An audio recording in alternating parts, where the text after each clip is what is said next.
Okay, we are going to start with this new chapter of current electricity people. Physics में क्या करें, physics में ये current electricity जो है, तो पहले तो आपके जो मेजर कॉन्सेप्ट्स हैं आपके, जैसे आपका रेजिस्टेंस क्या होता है, वोल्टेज क्या होता है, तो till now we were studying electrostatics, ठीक है।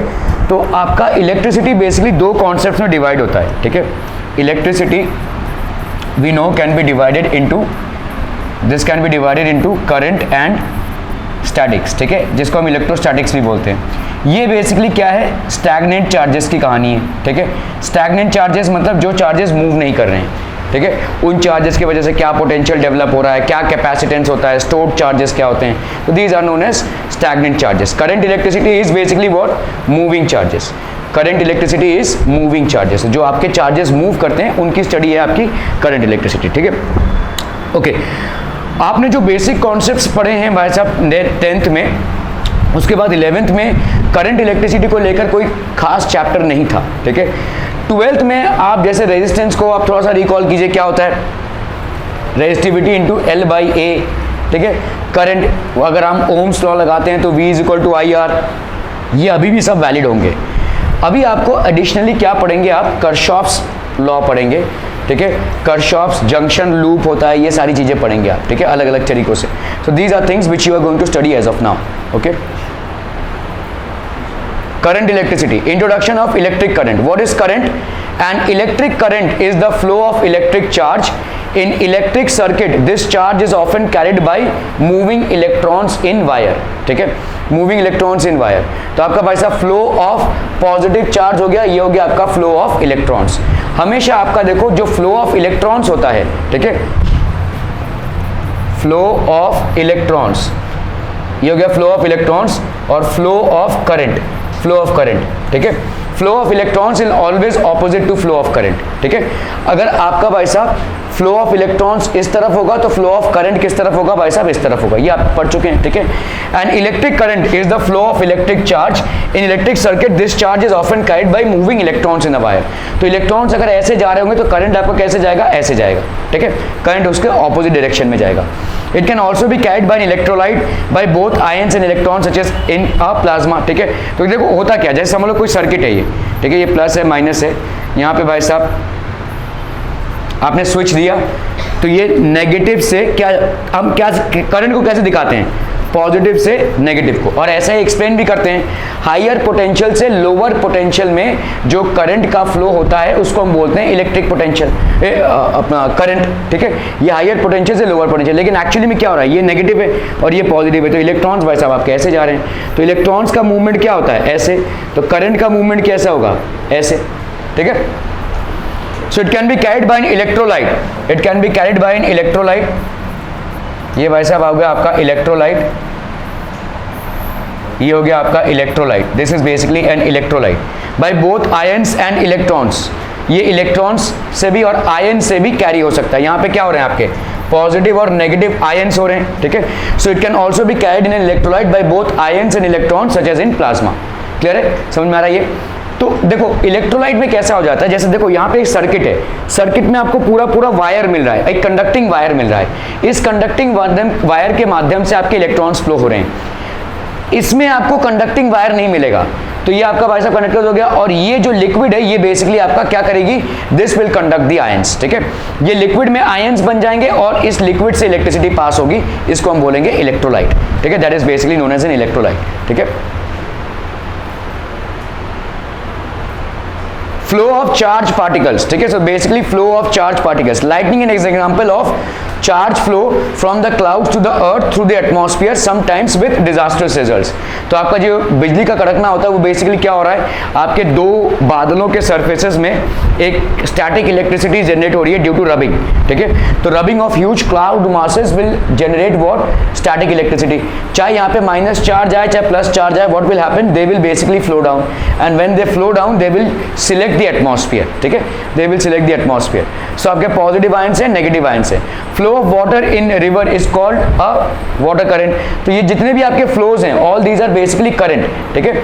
Flow of heat in a conductor is called thermal current, ठीक है। अगर कोई कंडक्टर है उसमें से हीट फ्लो हो रहा है, that is called thermal current, okay.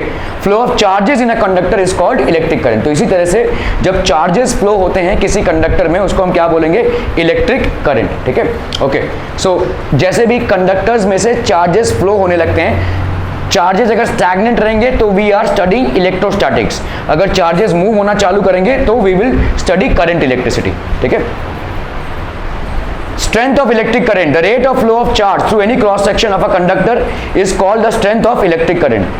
If delta Q is the net charge through any cross section of the conductor in delta time t, then the average current I is given by I is equal to delta Q by delta t, है ना भाई साहब। I की value क्या होती है, rate of flow of charge। I is equal to rate of flow of charge. If delta Q is the net charge through any cross section of the conductor in time delta t, then the average current I is given by delta Q by delta t. Average current I is equal to delta Q by delta t. Electric current is a fundamental scalar quantity. It is a fundamental scalar quantity है भाई साहब, इसका कोई direction नहीं है, there is no direction to it. Dimension formula क्या हो जाएगा भाई साहब, I और A, ठीक है, I और A, यूनिट क्या हो गया भाई साहब आपका एम्पियर।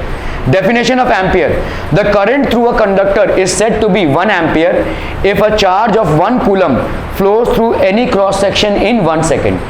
1 कूलम का चार्ज 1 सेकेंड से फ्लो अगर हो रहा है तो this is called definition of ampere. I is equal to Q by T. Q की वैल्यू क्या हो गई भाई साहब 1 कूलम एंड T की वैल्यू क्या हो गई भाई साहब 1 सेकेंड, ठीक है, 1 second. I is equal to 1 ampere. If 6.25 into 10 raised to 18 electrons flow across the cross section of a conductor in 1 second, the strength of the current flowing through the conductor is 1 ampere. अभी ये कैसे calculate करेंगे भाई साहब, देखो यहाँ पे कितना है 6.25 into 10 इलेक्ट्रॉन्स, ठीक है, ओके। I आपका क्या है भाई साहब Q बाई T, है ना। इस T को हमने ले लिया 1 सेकेंड, 1 सेकेंड, ये Q हो गया भाई साहब, ये हो गया I, ठीक है। अभी ये इसका 1 एम्पेयर बनना है। देखो I की वैल्यू क्या है, इसको समझो भाई साहब, ठीक है। इसका देखो करंट क्या है, current is rate of flow of charge Q by T, है ना। मैं यहाँ पे 1 एम्पेयर लिख रहा हूँ, तो ये 1 एम्पेयर मतलब 1 कूलम अपॉन 1 सेकेंड, है ना, 1 कूलम अपॉन 1 सेकेंड, ओके। अभी 1 कूलम मतलब क्या हो जाएगा, देखो 1 कूलम, इलेक्ट्रॉन का चार्ज कितना होता है 1.6 इंटू 10 रेज टू माइनस 19, एक इलेक्ट्रॉन का चार्ज, ठीक है।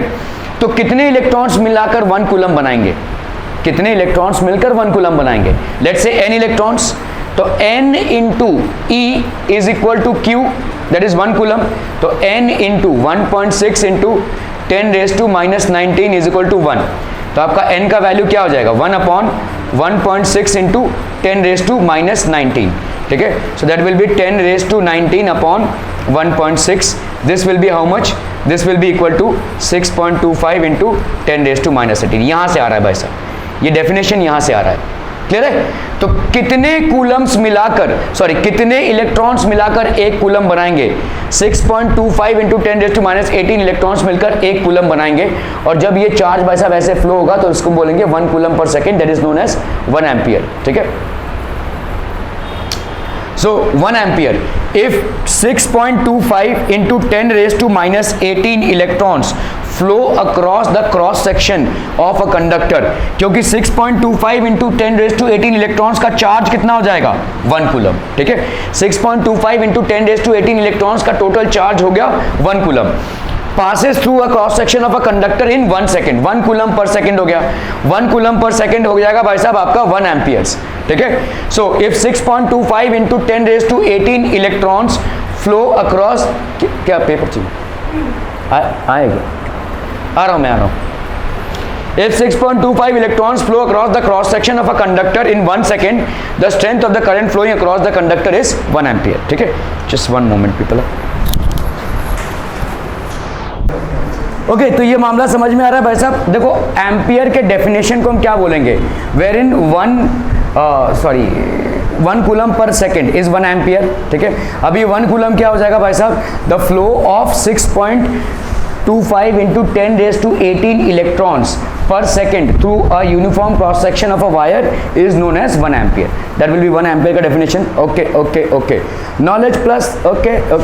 The direction of conventional current is the direction of flow of positive charge. Conventional current मतलब sign wise, ठीक है.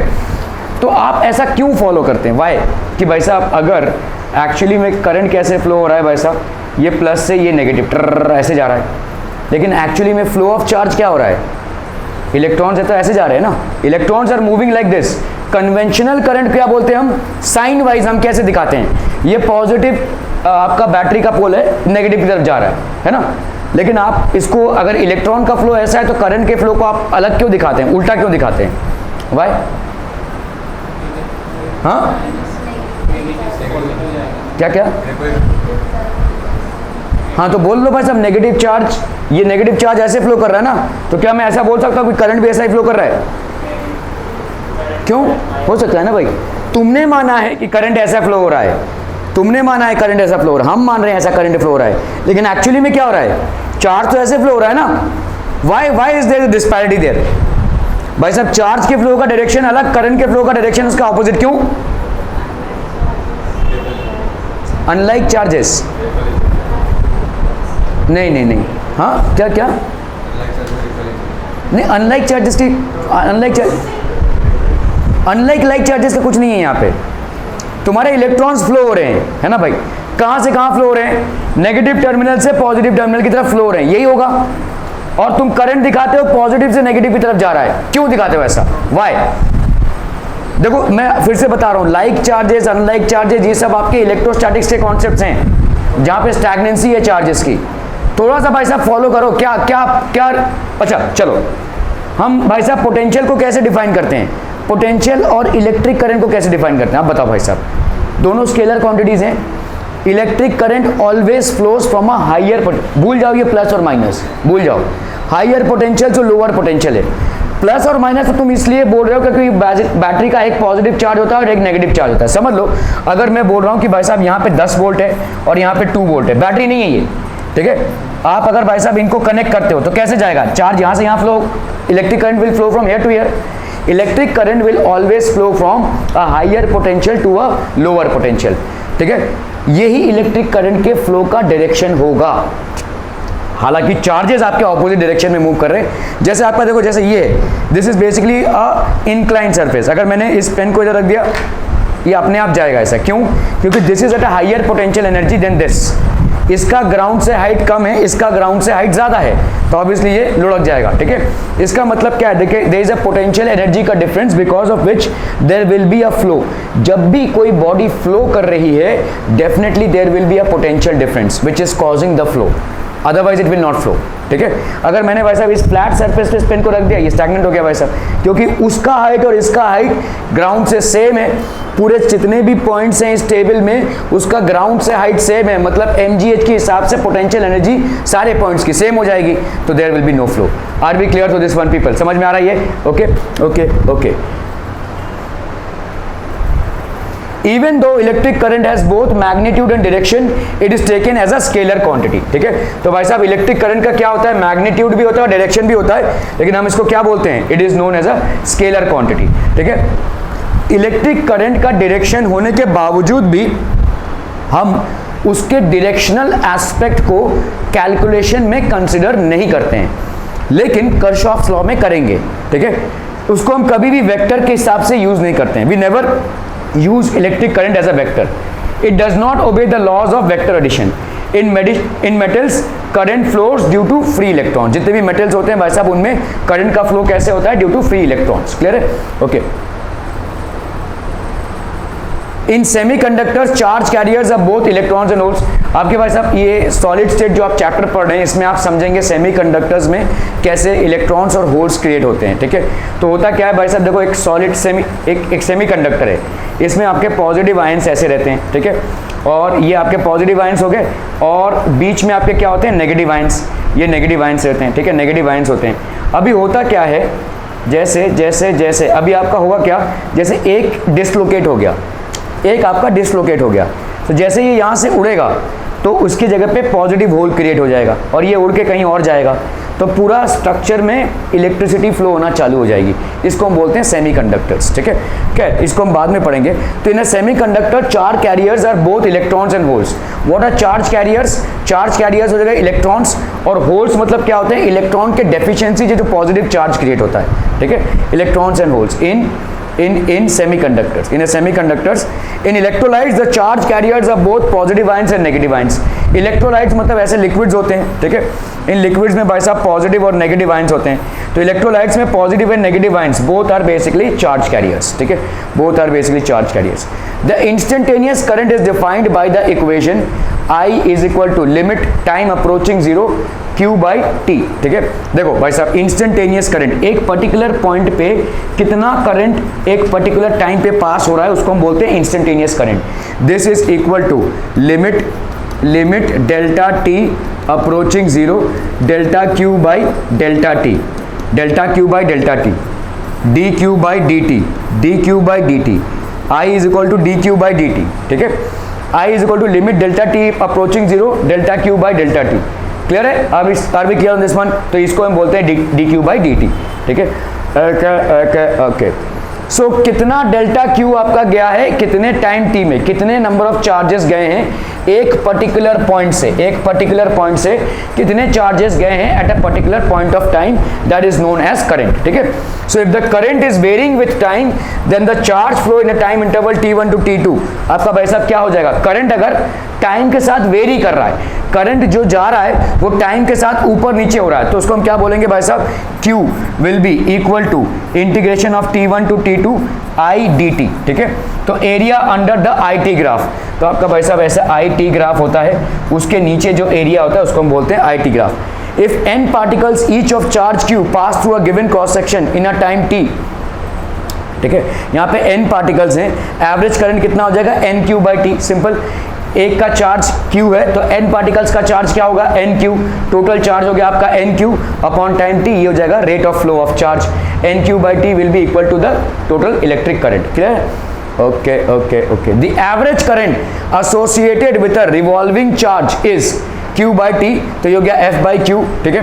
देखो Q बाई टी, तो this will be equal to F into Q, that is omega by 2 pi into Q। अभी ये क्या होता है, ठीक है। देखो हमारे यहाँ पे जो इलेक्ट्रिसिटी सप्लाई होती है डोमेस्टिक पर्पसेस के लिए या इंडस्ट्रियल पर्पसेस के लिए, वो इलेक्ट्रिक करंट क्या होती है? वो AC करंट होती है। AC मतलब AC नहीं, AC मतलब होता है ऑल्टरनेटिंग करंट, ठीक है। ऑल्टरनेटिंग करंट मतलब वो एक डायरेक्शन में नहीं होती है, उसका फेज चेंज होता रहता है, फट फेज चेंज होता रहेगा, तो उसकी एक फ्रीक्वेंसी होगी। अभी फिलहाल आप इस चीज़ को समझ नहीं पाएंगे, there is a chapter in which we are going to study this alternating current, में आप इसको प्रॉपरली समझेंगे, ठीक है। फिलहाल के लिए आप I is equal to Q by T में अगर अपने चीज़ को लिमिट रखेंगे तो भी चलेगा, लेकिन अगर आप इसको देखेंगे तो देखो इसी को हम बोलते हैं फ्रीक्वेंसी, ठीक है। देखो I is equal to Q by T है ना भाई साहब, ठीक है। तो Q इंटू 1 बाई टी लिख सकते हैं, 1 बाई टी लिख सकते हैं, और 1 बाई टी होती है आपकी फ्रीक्वेंसी। टाइम पीरियड का रेसिप्रोकल आपका क्या होता है? फ्रीक्वेंसी होती है, फ्रीक्वेंसी, ठीक है। So that will B Q into F Q हो गया भाई साहब आपका, ठीक है। तो W by 2 pi into Q, W by 2 pi into Q, ठीक है। तुमको मालूम है ये जैसे this is basically an interactive panel which has been manufactured in China. तो अगर ये चाइना में आप अक्सर सुनेंगे ना, असेंबल्ड पीस है हमारे पास, असेंबल्ड पीस होता क्या है? असेंबल्ड पीस, हाँ नहीं, असेंबल्ड पीस समझ लो पीसी है कोई तुम्हारा, कंप्यूटर है, उसको असेंबल्ड पीस बोल रहे हैं। What exactly do you mean by assembled piece? Dell का असेंबल्ड पीस है हमारे पास, या भाई साहब HP का असेंबल्ड पीस है, what exactly do you mean? तो क्या, तो पहले ही बना, तो तुमने क्या किया? कहाँ असेंबल्ड बोल रहे हो उसको? ओके, पार्ट्स लेकर क्या बनाते हो तुम? पार्ट्स लेकर computer, CPU? No. What exactly are you manufacturing? तुम जब बोल रहे हो ना, कोई तुमको बोल रहा है कि भाई साहब ये भी एक असेंबल्ड पीस है, इस असेंबल्ड पीस में असेंबली किसकी है? What is the assembly part? देखो हर कंट्री में आपकी जो ये जो आपका करंट का जो फ्रीक्वेंसी है वो अलग अलग होता है, थोड़ा बहुत ऊपर नीचे। जैसे हमारे यहाँ पे भाई साहब 220 वोल्ट है, ठीक है, और हमारे यहाँ का फ्रीक्वेंसी है, एक अलग फ्रीक्वेंसी से हमारे यहाँ पे करंट आता है। अमेरिका में अलग होगा, ठीक है, अलग अलग जगहों पे अलग अलग होगा। अभी जब आप समझ लो कोई चीज़ वहाँ से यहाँ ला रहे हैं, समझ लो चाइना से आप यहाँ पे ला रहे हैं, इसको चाइना से हम यहाँ पे ला रहे हैं, तो आपको इसको एज पर इंडियन इलेक्ट्रिसिटी करंट के फ्रीक्वेंसी से अपडेट करना पड़ेगा। अदरवाइज इसको अगर आप चलाने जाएंगे तो ये फेल हो जाएगा, it will fail. This is called assembly, और कुछ नहीं होता असेंबली। आप जब किसी फॉरेन गुड्स को यहाँ पे लाते हैं और उसको इंडियन इलेक्ट्रिक करंट के हिसाब से अपग्रेड करते हैं, बस उतना ही असेंबली है। और इस पे भाई साहब बड़े बड़े लोग बड़ा पैसा बचा लेते हैं, क्योंकि असेंबल्ड पीस पे आपका जो जीएसटी लगता है वो और जो आपका पूरा जो एकदम इंपोर्टेड पीस पे जो जीएसटी लगता है वो अलग अलग होता है। और असेंबली इतनी होती है कि आप सिर्फ उस चीज़ को भाई साहब इंडियन इलेक्ट्रिक कॉन्फ़िगरेशन के साथ उसको मैपिंग कर देते हैं उसकी, ठीक है। So that is what it is. मतलब समझो अगर चाइना में यही पीस एक अलग इलेक्ट्रिक फ्रीक्वेंसी से चलेगा, अगर मुझे इंडिया में इसी पीस को चलाना है तो मेरे को इसका थोड़ा सा पार्ट्स बदल के अलग लगाना पड़ेगा ताकि ये इंडियन करंट सप्लाई के हिसाब से चल सके, ठीक है। That is all about assembly, nothing else changes. और इसी पे भाई साहब लोग खेल जाते हैं, असेंबल्ड पीस बना के जीएसटी बचा लेते हैं। तो ये सब तमाम चीज़ें आपके टेक्निकल गैजेट्स में होती हैं, ठीक है। ओके, तो खैर अभी आपको ये समझना है कि यहाँ पे I is equal to Q by T, मतलब ये हो गया आपका F इंटू क्यू, ठीक है, W बाई 2 इंटू क्यू। अभी भाई साहब F क्या होता है? फ्रीक्वेंसी। फ्रीक्वेंसी होती है भाई साहब ओमेगा बाई 2 पाई, ठीक है, एंगुलर वेलोसिटी बाई 2 पाई। अब अभी भाई साहब इसको लिनियर वेलोसिटी करेंगे तो क्या हो जाएगा? V बाई 2 पाई आर, ठीक है, और ये हो जाएगा आपका L क्यू बाई 2। ये सब हम बाद में पढ़ेंगे, ये आपका इंडक्टेंस आ जाता है, दिस इज बेसिकली इंडक्टेंस, ठीक है। Where F is the frequency of revolution, omega is the angular velocity, ठीक है, L is equal to mvr is the angular momentum, ठीक है, r is the radius of the circular path. If in a discharge tube n1 protons are moving from left to right in t seconds, ठीक है, तो n1 protons हैं which are moving from left to right in t seconds and n2 electrons are moving simultaneously from right to left in t seconds, then the net current in any cross sectional tube where E is the magnitude of charge of the proton will be n1 plus n2 by E into, क्या ये समझ में आ रहा है? देखो discharge tube आपने atomic structure बोल के एक चैप्टर में पढ़ा था, तो यहाँ पे देखो एक कटायन होता है, एनायन होता है, इस तरीके का आपका होता है भाई साहब discharge tube. This is basically a discharge tube, ठीक है। इसके हिसाब से यहाँ पे पॉजिटिव और यहाँ पे भाई साहब होता है नेगेटिव। क्लियर है? ओके, तो डिस्चार्ज ट्यूब में क्या हो रहा है? देखो यहाँ पे बोला जा रहा है कि भाई साहब प्रोटॉन्स मूव हो रहे हैं, ठीक है, तो in a discharge tube n1 protons are moving from left to right, तो लेफ्ट टू राइट भाई साहब आपके प्रोटॉन्स मूव हो रहे हैं। ये लेफ्ट टू राइट आपके समझ लो कितना हो गया भाई साहब? 6 प्रोटॉन, लेट्स से, ठीक है, 3 और 3 6 प्रोटॉन कहाँ से कहाँ मूव हुए भाई साहब? लेफ्ट टू राइट, ठीक है, और साइमल्टेनियसली तो ये आपका प्रोटॉन का मूवमेंट हो गया। इलेक्ट्रॉन कहाँ पे मूव हो रहे हैं? ठीक है, they are moving from right to left, they are moving from right to left, they are moving from भाई साहब right to left simultaneously electrons, ठीक है, प्रोटॉन्स आपके मूव हो रहे हैं राइट टू लेफ्ट, इलेक्ट्रॉन्स कहाँ से मूव हो रहे हैं? Left to right. Are we clear? तो आपका टोटल मूवमेंट ऑफ चार्ज कितना हो गया? देखो प्रोटॉन्स अगर ऐसे जा रहे हैं तो इलेक्ट्रिक करंट सपोर्टिव है, इलेक्ट्रॉन्स ऐसे जा रहे हैं तो मतलब इलेक्ट्रिक करंट उसके ऑपोजिट डायरेक्शन में, तो इसका मतलब इलेक्ट्रिक करंट का फ्लो कहाँ से होगा? इधर से इधर, ठीक है, तो आपका इलेक्ट्रिक करंट का जो फ्लो हो रहा है वो ऐसे जा रहा है, ठीक है, ऐसे हो रहा है भाई साहब, ठीक है। ओके, तो प्रोटॉन्स का इस तरफ मूव होना, प्रोटॉन्स का इस तरफ मूव होना मतलब इलेक्ट्रिक करंट किस तरफ है? इस तरफ है। इलेक्ट्रॉन्स का इस तरफ मूव होना मतलब इलेक्ट्रिक करंट किस तरफ है भाई साहब? इस तरफ है। तो दोनों केसेस में इलेक्ट्रिक करंट क्या हो रहा है? इसी तरफ मूव कर रहा है। मतलब देखो समझ में आ रहा है, ये प्रोटॉन्स कहां से कहां मूव कर रहे हैं? लेफ्ट टू राइट, ठीक है, 6 प्रोटॉन्स ने लेफ्ट टू राइट मूव किया और 6 इलेक्ट्रॉन्स ने राइट टू लेफ्ट मूव किया। प्रोटॉन्स का लेफ्ट टू राइट मूव करना अगर करंट I जनरेट कर रहा है इन दिस डायरेक्शन, तो इलेक्ट्रॉन्स का राइट टू लेफ्ट मूव करना भी करंट I जनरेट करेगा in this direction. Are we clear on this one people? ठीक है, तो इसका मतलब टोटल करंट क्या हो जाएगा? जो टोटल मूवमेंट हुआ है NE देखो इलेक्ट्रॉन का जो चार्ज होता है 1.6 इंटू 10⁻⁻19 कूलम, वही चार्ज प्रोटॉन का भी होता है बस प्लस में 1.6 into 10⁻⁻19 coulomb, they are the same charges, ठीक है। तो यहाँ पे क्या हो जाएगा बोलो? I will be equal to N1 plus N2 E upon T, that will be basically the, क्योंकि यहाँ पे आप दोनों को ऐड करोगे, ठीक है। अगर दोनों सेम डायरेक्शन में मूव कर रहे होते थे तो आप क्या करते थे, माइनस, और फिर आपका जीरो करंट हो जाता था। अगर दोनों सेम डायरेक्शन में मूव कर रहे हैं, अगर दोनों ऑपोजिट डायरेक्शन में मूव कर रहे हैं, they are enhancing the current. Clear है? Are we clear on this one people? समझ में आ रहा है?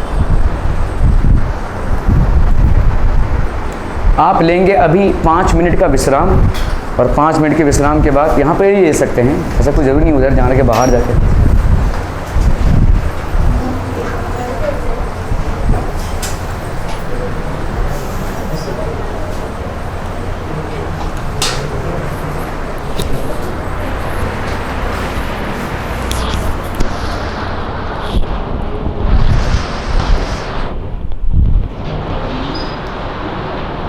Okay, people, in current electricity we will start with classification of current. ठीक है, तो करंट का क्लासिफिकेशन किस तरह से होता है? देखो, classification of current, study current and non study current. There basically 2 types of current, one is study and the other one is non study. ठीक है, तो आपका देखो, अगर करंट टाइम के साथ चेंज नहीं हो रहा है तो उसको हम बोलेंगे स्टडी करंट। ठीक है, अगर समझ लो जितना करंट चाहिए किसी गैजेट को, उसको उतना ही करंट मिल रहा है, it is not changing with time, तो उसको हम बोलेंगे स्टडी करंट। ठीक है, क्लियर है? Okay, this is known as study current. Non study current क्या हो जाएगा भाई साहब? ठीक है, समझ लो ये 10 है, ये 20 है। ठीक है, आपके 10 सेकंड में भी 5 एम्पेयर का करंट फ्लो हो रहा था, 20 सेकंड बाद भी देखोगे तो 5 एम्पेयर का करंट ही फ्लो हो रहा है, 30 सेकंड बाद भी देखोगे तो 5 एम्पेयर का करंट ही फ्लो हो रहा है उस सर्किट से या उस गैजेट से। तो इस टाइप के करंट को हम क्या बोलेंगे? This is known as study current. ठीक है, नॉन स्टडी करंट क्या हो जाएगा? What will be non study current? Which will basically continuously change. ठीक है, जैसे एसी करंट आपका होता है भाई साहब। ठीक है, this is basically continuously changing, कभी ऊपर कभी नीचे। ठीक है, so this is continuously changing, the magnitude of current along with time is continuously changing, इसको हम बोलेंगे नॉन स्टडी करंट। ठीक है, तो जैसे हमारा जो एसी करंट होता है, जिसको हम ऑल्टरनेटिंग करंट भी बोलते हैं, ठीक है, जो हमारे घरों में सप्लाई हो रहा है डोमेस्टिक यूज़ के लिए as well as industrial use के लिए, दैट इज एसी करंट। ठीक है, and this is basically DC current, जो चेंज नहीं होता है। ठीक है, डीसी करंट का डिसएडवांटेज क्या है? डीसी करंट का डिसएडवांटेज ये कि लॉन्ग डिस्टेंसेस में ये आपके लिए बहुत ज़्यादा एनर्जी लॉस प्रोड्यूस करता है। ठीक है, एसी करंट लॉन्ग डिस्टेंसेस तक without much of energy loss जा सकता है। ठीक है, आज की तारीख में आपके घरों तक जो इलेक्ट्रिसिटी पहुंच रही है या इंडस्ट्रियल यूनिट्स में जो इलेक्ट्रिसिटी पहुंच रही है, वो बेसिकली एसी करंट है। ठीक है, अपने फ़ोन को चार्ज करने के लिए आप एक चार्जर का इस्तेमाल करते हैं, क्यों? वाई? क्योंकि आपका जो एसी का करंट है उससे आप फ़ोन को चार्ज नहीं कर सकते, that has to be converted into DC current. उसको डीसी करंट में कन्वर्ट के लिए आपको अडेप्टर चाहिए रहता है। ठीक है, तो आपको अडेप्टर चाहिए रहेगा, you will need an adapter basically. ठीक है,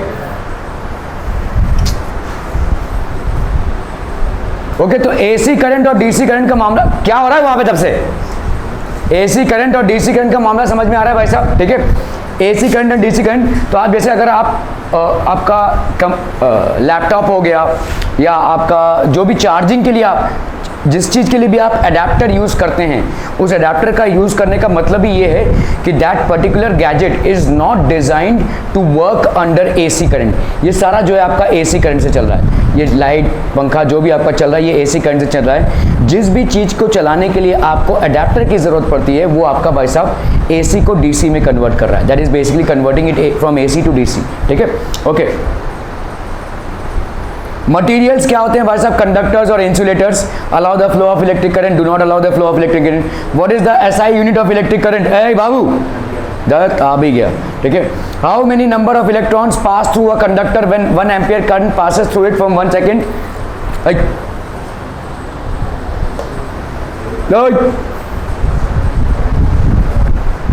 अगर ये नहीं आ रहा है तो क्या करोगे? ऐसे बैठोगे? अरे भाई साहब 1 एम्पियर करंट है, 1 एम्पियर मतलब क्या हो जाएगा? 1 कूलम 1 सेकेंड। ठीक है, 1 कूलम अपॉन 1 सेकेंड, तो 1 ampere into 1 second is equal to 1 coulomb. ठीक है, है कि नहीं भाई साहब, 1 ampere into 1 second is equal to 1 coulomb. 1 coulomb मतलब कितने इलेक्ट्रॉन से 1 कूलम बनेगा, ठीक है। तो n नंबर ऑफ इलेक्ट्रॉन्स और एक electron is equal to 1 coulomb. एक इलेक्ट्रॉन का चार्ज कितना होता है 1.6 into 10⁻⁻⁹, this is equal to 1। So आपका n इलेक्ट्रॉन्स का चार्ज कितना हो जाएगा भाई साहब 1.6 इंटू 10⁻⁻⁹, ठीक है। ये 10⁻⁻⁹ भाई साहब चला गया ऊपर, तो ये बन गया 10⁻18 upon 1.6।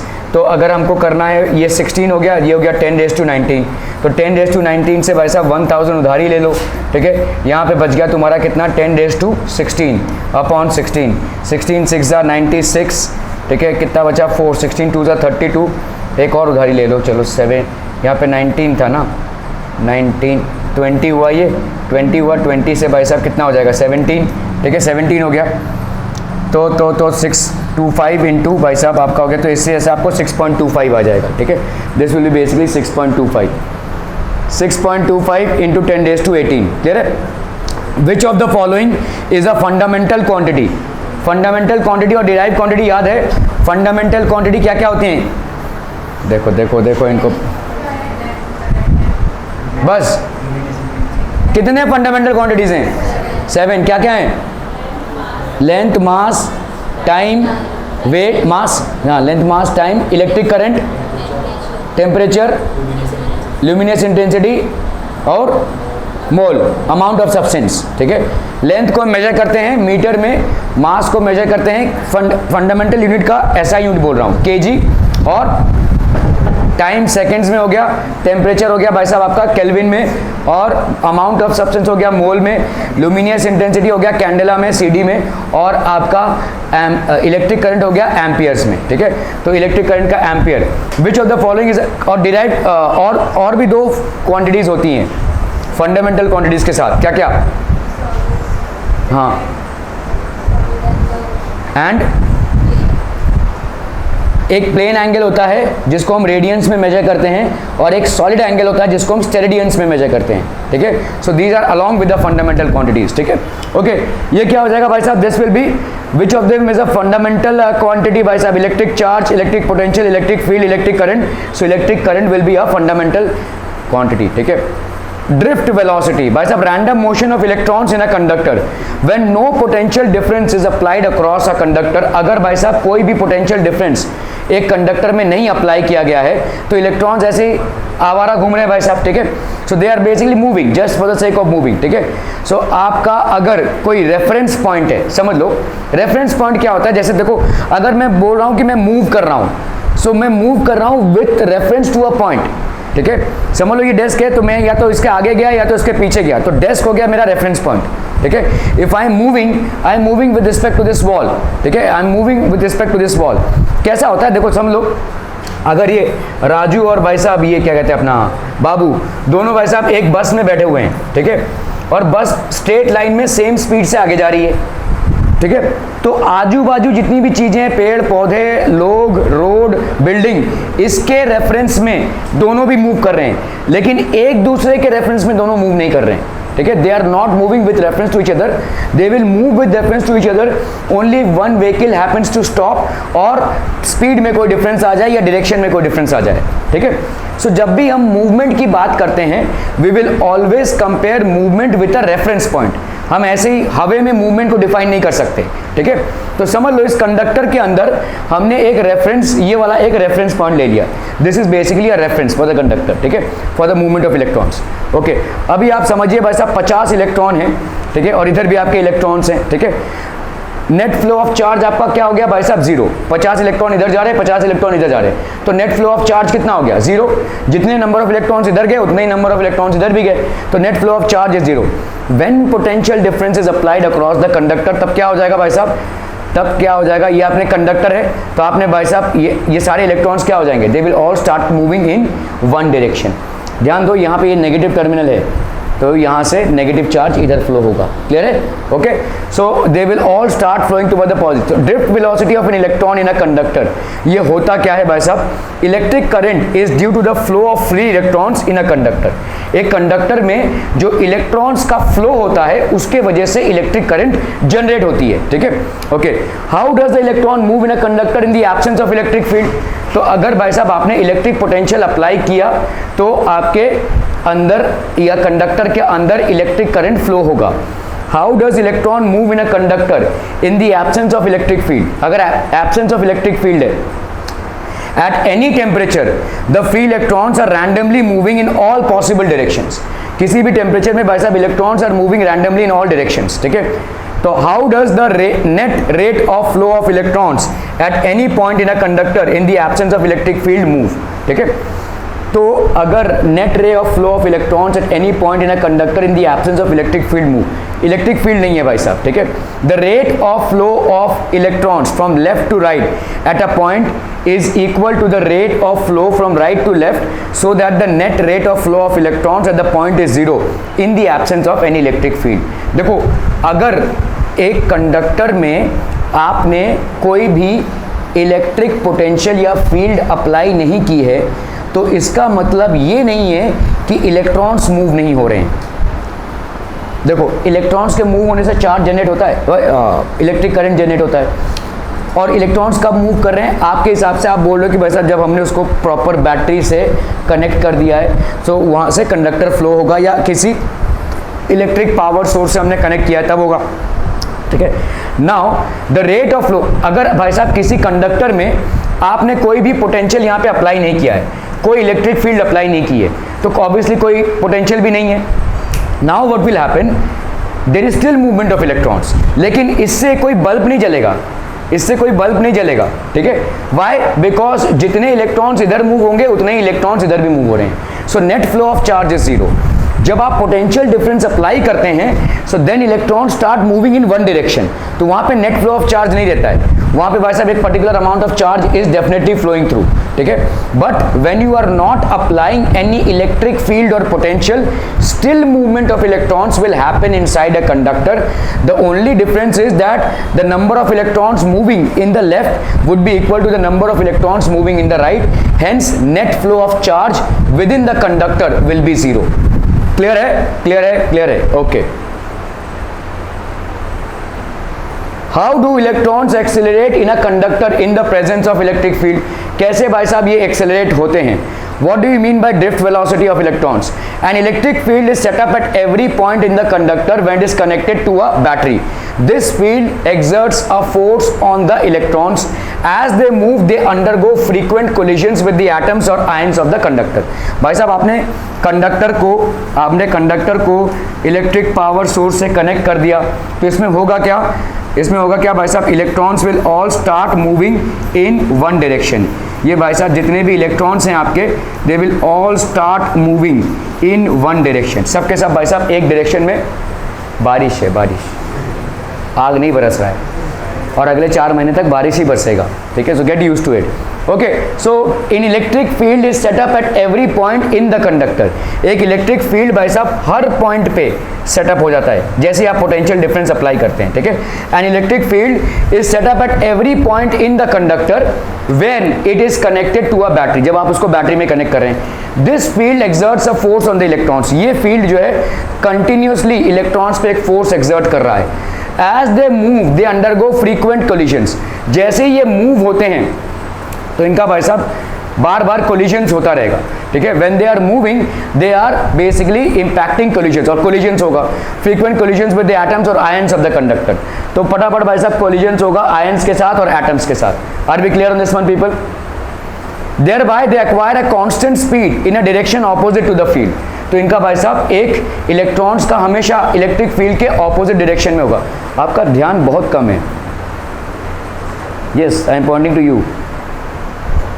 I constantly see you either noting the time out there, उसको ही देखते रहते हो। टाइम इधर जो जा रहा है ना वो वापस नहीं आएगा, और ना ही वो वाला।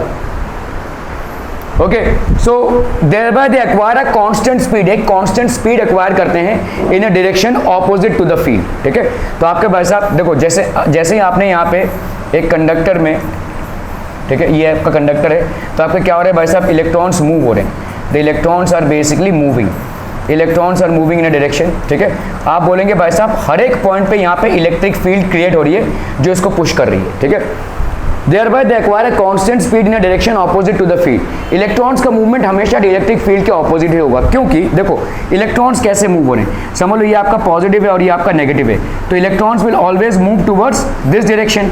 तो इलेक्ट्रिक फील्ड किस डायरेक्शन में है, पॉजिटिव से नेगेटिव डायरेक्शन में होती है, और इलेक्ट्रॉन्स का मूवमेंट क्या हो रहा है, नेगेटिव से पॉजिटिव डायरेक्शन में। ठीक है, so electrons will always move in a direction opposite to the electric field. Are we clear to this one people?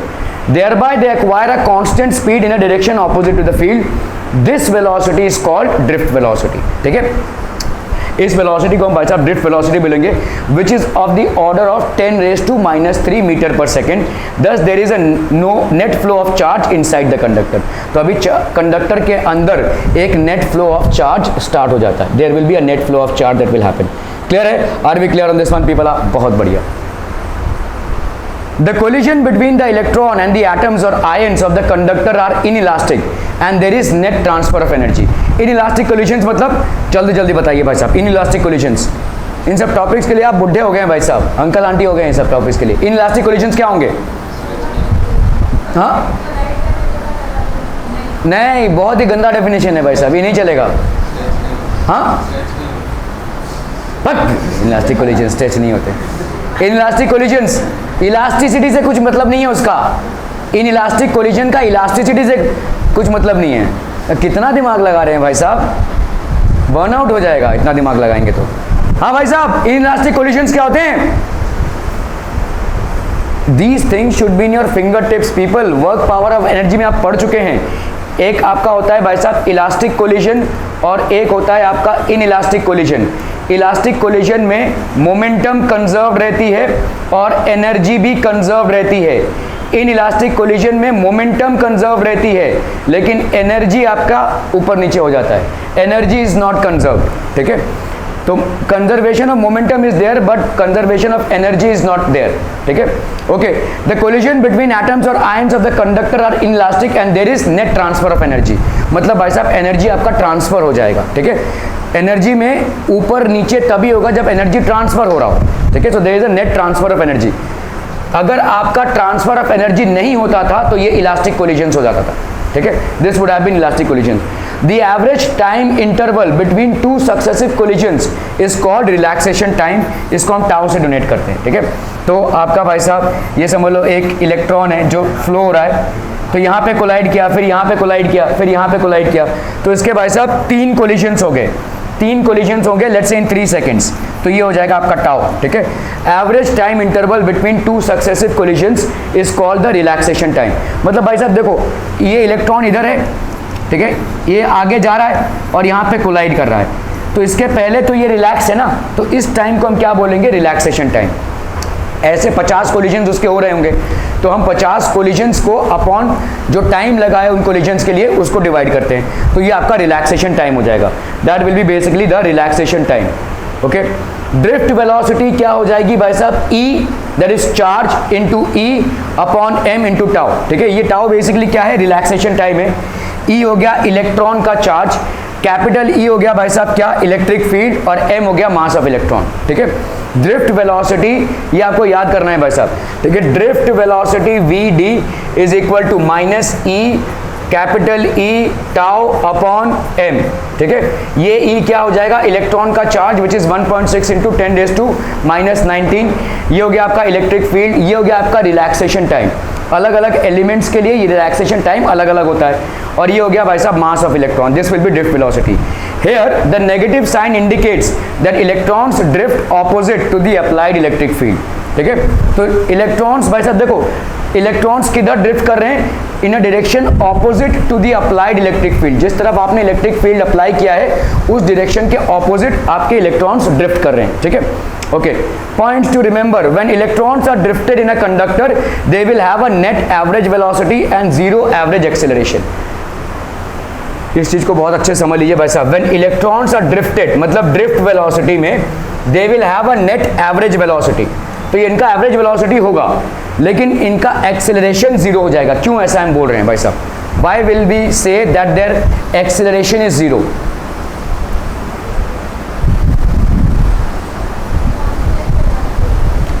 हाँ, लेकिन कांस्टेंट वेलोसिटी क्यों होगी?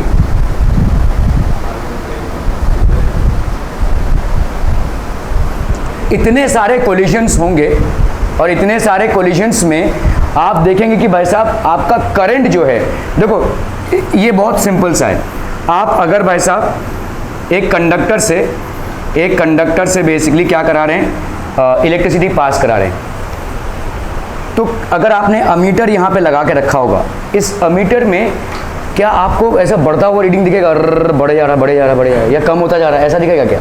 कांस्टेंट ही दिखेगा ना, कांस्टेंट ही दिखेगा, ठीक है, कांस्टेंट ही दिखेगा। क्यों? क्योंकि जो इलेक्ट्रॉन्स की स्पीड है वही तो करंट बनाएगी, ठीक है। The rate of flow of electrons that will be generating current.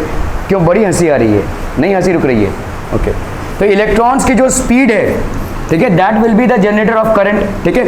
अगर भाई साहब आपका इलेक्ट्रॉन्स का एक्सेलरेशन होता तो एक्सेलरेशन के चलते क्या हो जाता था? इनका स्पीड बढ़ता था, और अगर इनका स्पीड बढ़ता था rate of flow of charge बढ़ जाता था, और अगर rate of flow of charge बढ़ता है तो आपका करंट भी बढ़ जाता था। But this is not going to happen, ठीक है। सो इसीलिए हम बोल सकते हैं कि इलेक्ट्रॉन्स का जो एवरेज एक्सेलरेशन है वो जीरो होगा, ठीक है। Average acceleration will be zero. In the absence of external electric field, there will be no current in the conductor. Why? Because net flow of electrons towards the left in the conductor will be equal to net flow of electrons towards the right.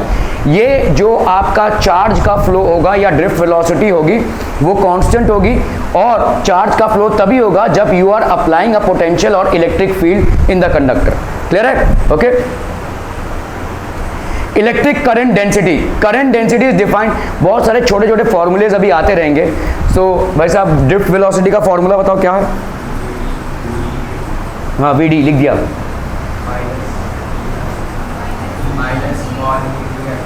हाँ, minus small ई capital ई। अच्छा, ऐसे याद करते हो, okay. Tau, okay, upon mass. E is basically 1.6 into 10⁻⁻19। E capital ई जो हो गया वो हो गया आपका इलेक्ट्रिक फील्ड, टाउ हो गया आपका रिलैक्सेशन टाइम, और एम हो गया भाई साहब आपका मास। ऐसे छोटे छोटे बहुत सारे फॉर्मूलेज अभी आते रहेंगे, ठीक है, ओके। करंट डेंसिटी को हम क्या बोलते हैं? Current density is defined as the current per unit area. कितना करंट है per unit area taking normal to the current, I upon A and is denoted by J, ठीक है। Current density is equal to I upon A. Are we clear on this one people? ठीक है, current density is I upon A, current per unit area, ठीक है। और भी थोड़ा बहुत कुछ डिजाइन नहीं बनाएंगे, ओके।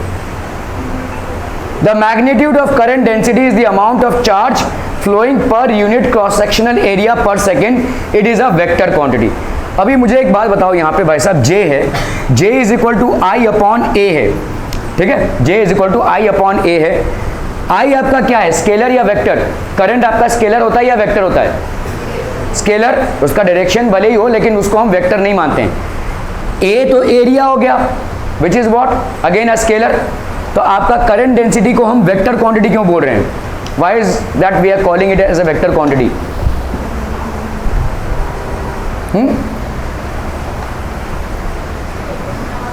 Yes, very good. देखिए नॉर्मल टू द करंट, ठीक है, आपका जो एरिया है उसको हमने हमेशा क्या लिया हुआ है, take a normal to the current, ठीक है। जो आपका करंट है उसके जैसे ये आपका देखो, this is basically a conductor, ठीक है। यहाँ पे क्या हो रहा है भाई साहब, इलेक्ट्रॉन्स फ्लो हो रहे हैं, ठीक है। इलेक्ट्रॉन्स फ्लो हो रहे हैं तो करंट किधर फ्लो होगा, इधर फ्लो होगा, ठीक है। इलेक्ट्रॉन्स के फ्लो होने के ऑपोजिट डायरेक्शन में करंट फ्लो होगा। तो लेट्स से एक क्रॉस सेक्शनल एरिया ले लिया हमने, ठीक है, this is basically a cross sectional area. क्या हो रहा है वहां पे, क्या तो हंस लो ना आराम से। ये हो गया भाई साहब आपका current. This current is basically what, perpendicular to the area है, ठीक है। This current is basically what, perpendicular to the area, और इसीलिए हम देखो यहाँ पे एक normal to the current, this is basically normal. तो एरिया जो होगा वो आपके करंट के हमेशा नॉर्मल ही लेंगे हम। So hence area will have a direction and hence current density will have a direction and hence current density will be a vector quantity. ठीक है, current density will be a vector quantity. It is current per unit area. Current density is a vector quantity and is current per unit area. तो उसका भाई साहब ये क्या हो जाएगा? What will be its unit? Coulomb per metre square, coulomb per metre का square. ठीक है. E is the magnitude of uniform electric field in the conductor whose length is L. Then the potential difference V across its end is EL. ठीक है, देखो electric field का magnitude with in a conductor is E और इसके पूरे का length क्या है भाई साहब? L है. ठीक है, if E is the magnitude of uniform electric field in the conductor whose length is L, then the potential difference V, this potential difference will be equal to E into L. ये सारी चीजें आपको भाई साहब कोरिलेटली चलानी है. V is equal to E into L हो गया. ठीक है, okay, V is equal to E into L. Okay okay, अभी EL दैट इज क्या हो जाएगा? ये देखो EL मतलब क्या हो गया आपका? V है ना. करंट डेंसिटी, करंट डेंसिटी मतलब क्या होता है भाई साहब? I upon A. ठीक है, into density, density of the substance. ठीक है, डेंसिटी मतलब क्या हो जाएगा भाई साहब? Mass upon volume, mass upon volume into L into भाई साहब आपका L. तो ये क्या हो जाएगा? देखो ये वोल्टेज आपका EL है, तो current density into density into L ऐसा लिख सकते हैं. EL को हम, समझ में आ रहा है ये? नहीं, ओके. देखो करंट डेंसिटी क्या है आपका? I अपॉन A है. Current density is I upon A. Current density भाई साहब हो गया आपका I अपॉन A. ठीक है, क्लियर है? नहीं, इसको ऐसे नहीं लिखेंगे ना भाई साहब. Current density is J. ठीक है, करंट डेंसिटी इज J. अभी देखो V क्या होता है? V is equal to I into R होता है. I इंटू R होता है और I को हम क्या लिख सकते हैं? JA लिख सकते हैं. बोलो, लिख सकते हैं भाई. I क्या हो जाएगा? J into A. तो इस I को हमने क्या लिख दिया भाई साहब? J into A. R क्या होता है बोलो? रेजिस्टेंस. तो इसको हम क्या लिख सकते हैं? This upon A. ऐसा लिख सकते हैं कि नहीं भाई साहब? रो इंटू L अपॉन A. समझ में आती है? ठीक है, सो ये क्या हो जाएगा भाई साहब? V is equal to IR हो गया. तो V की वैल्यू कितनी हो गई? J into rho into L है ना. Current density into resistivity into length of the conductor. और इधर आपने भाई साहब वोल्टेज को क्या लिखा है? E into L. तो E into L is equal to J into rho into L. एलम एलम मरम. ठीक है, तो आपका भाई साहब हो गया E is equal to J into row.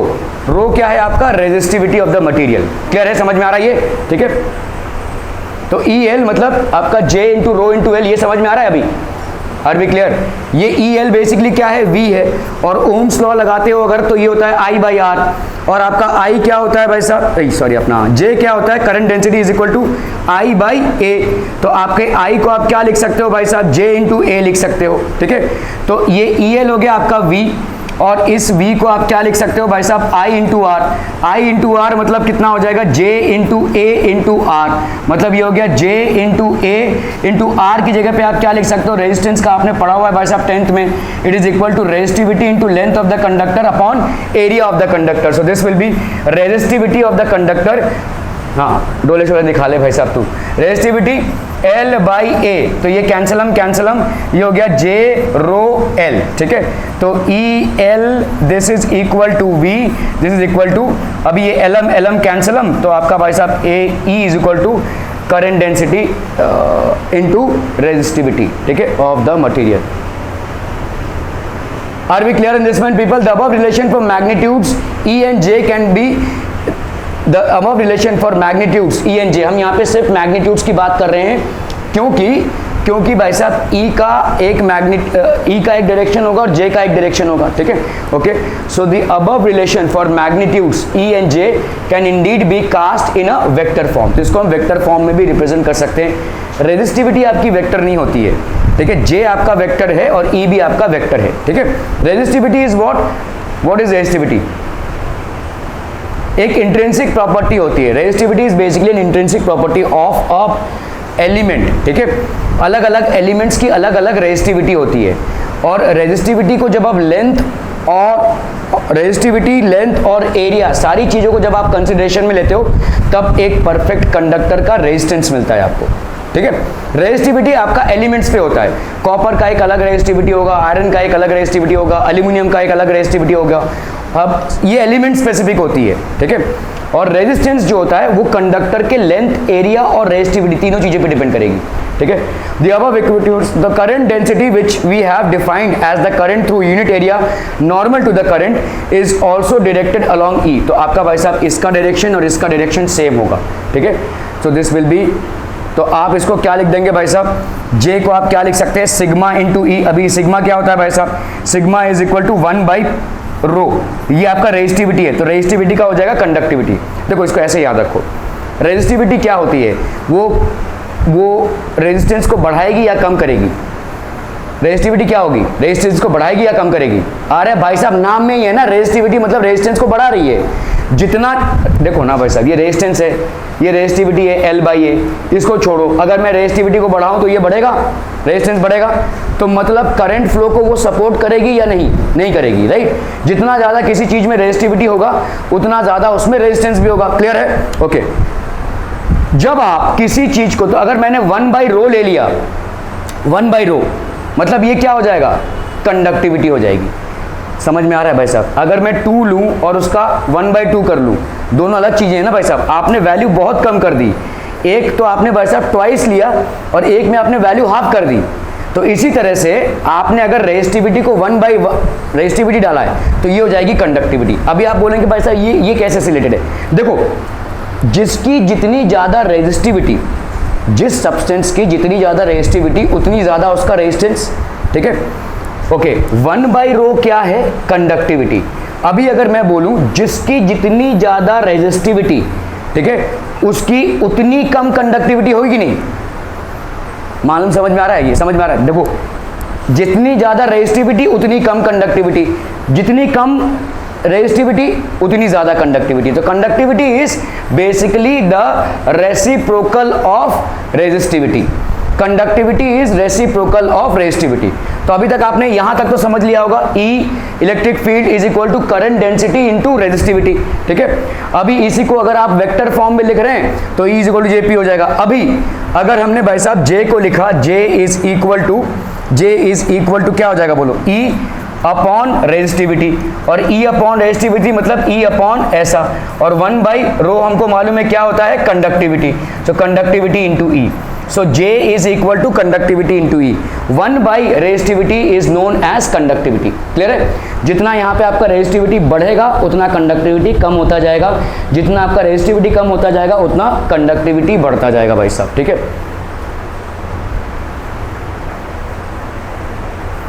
SI unit क्या है, metre per metre square, IL-2। Relation between electric current and drift velocity. Consider a conductor of length L and uniform area cross sectional भाई साहब A। तो volume of the conductor, ये voltage नहीं है, हाँ, volume क्या हो जाएगा, area of cross section into length. भाई साहब आप अगर एक सिलेंडर लेते हैं तो उसका क्या होता है, एक सिलेंडर का वॉल्यूम कितना होता है, अरे सिलेंडर का volume pi r square H होता है कि नहीं।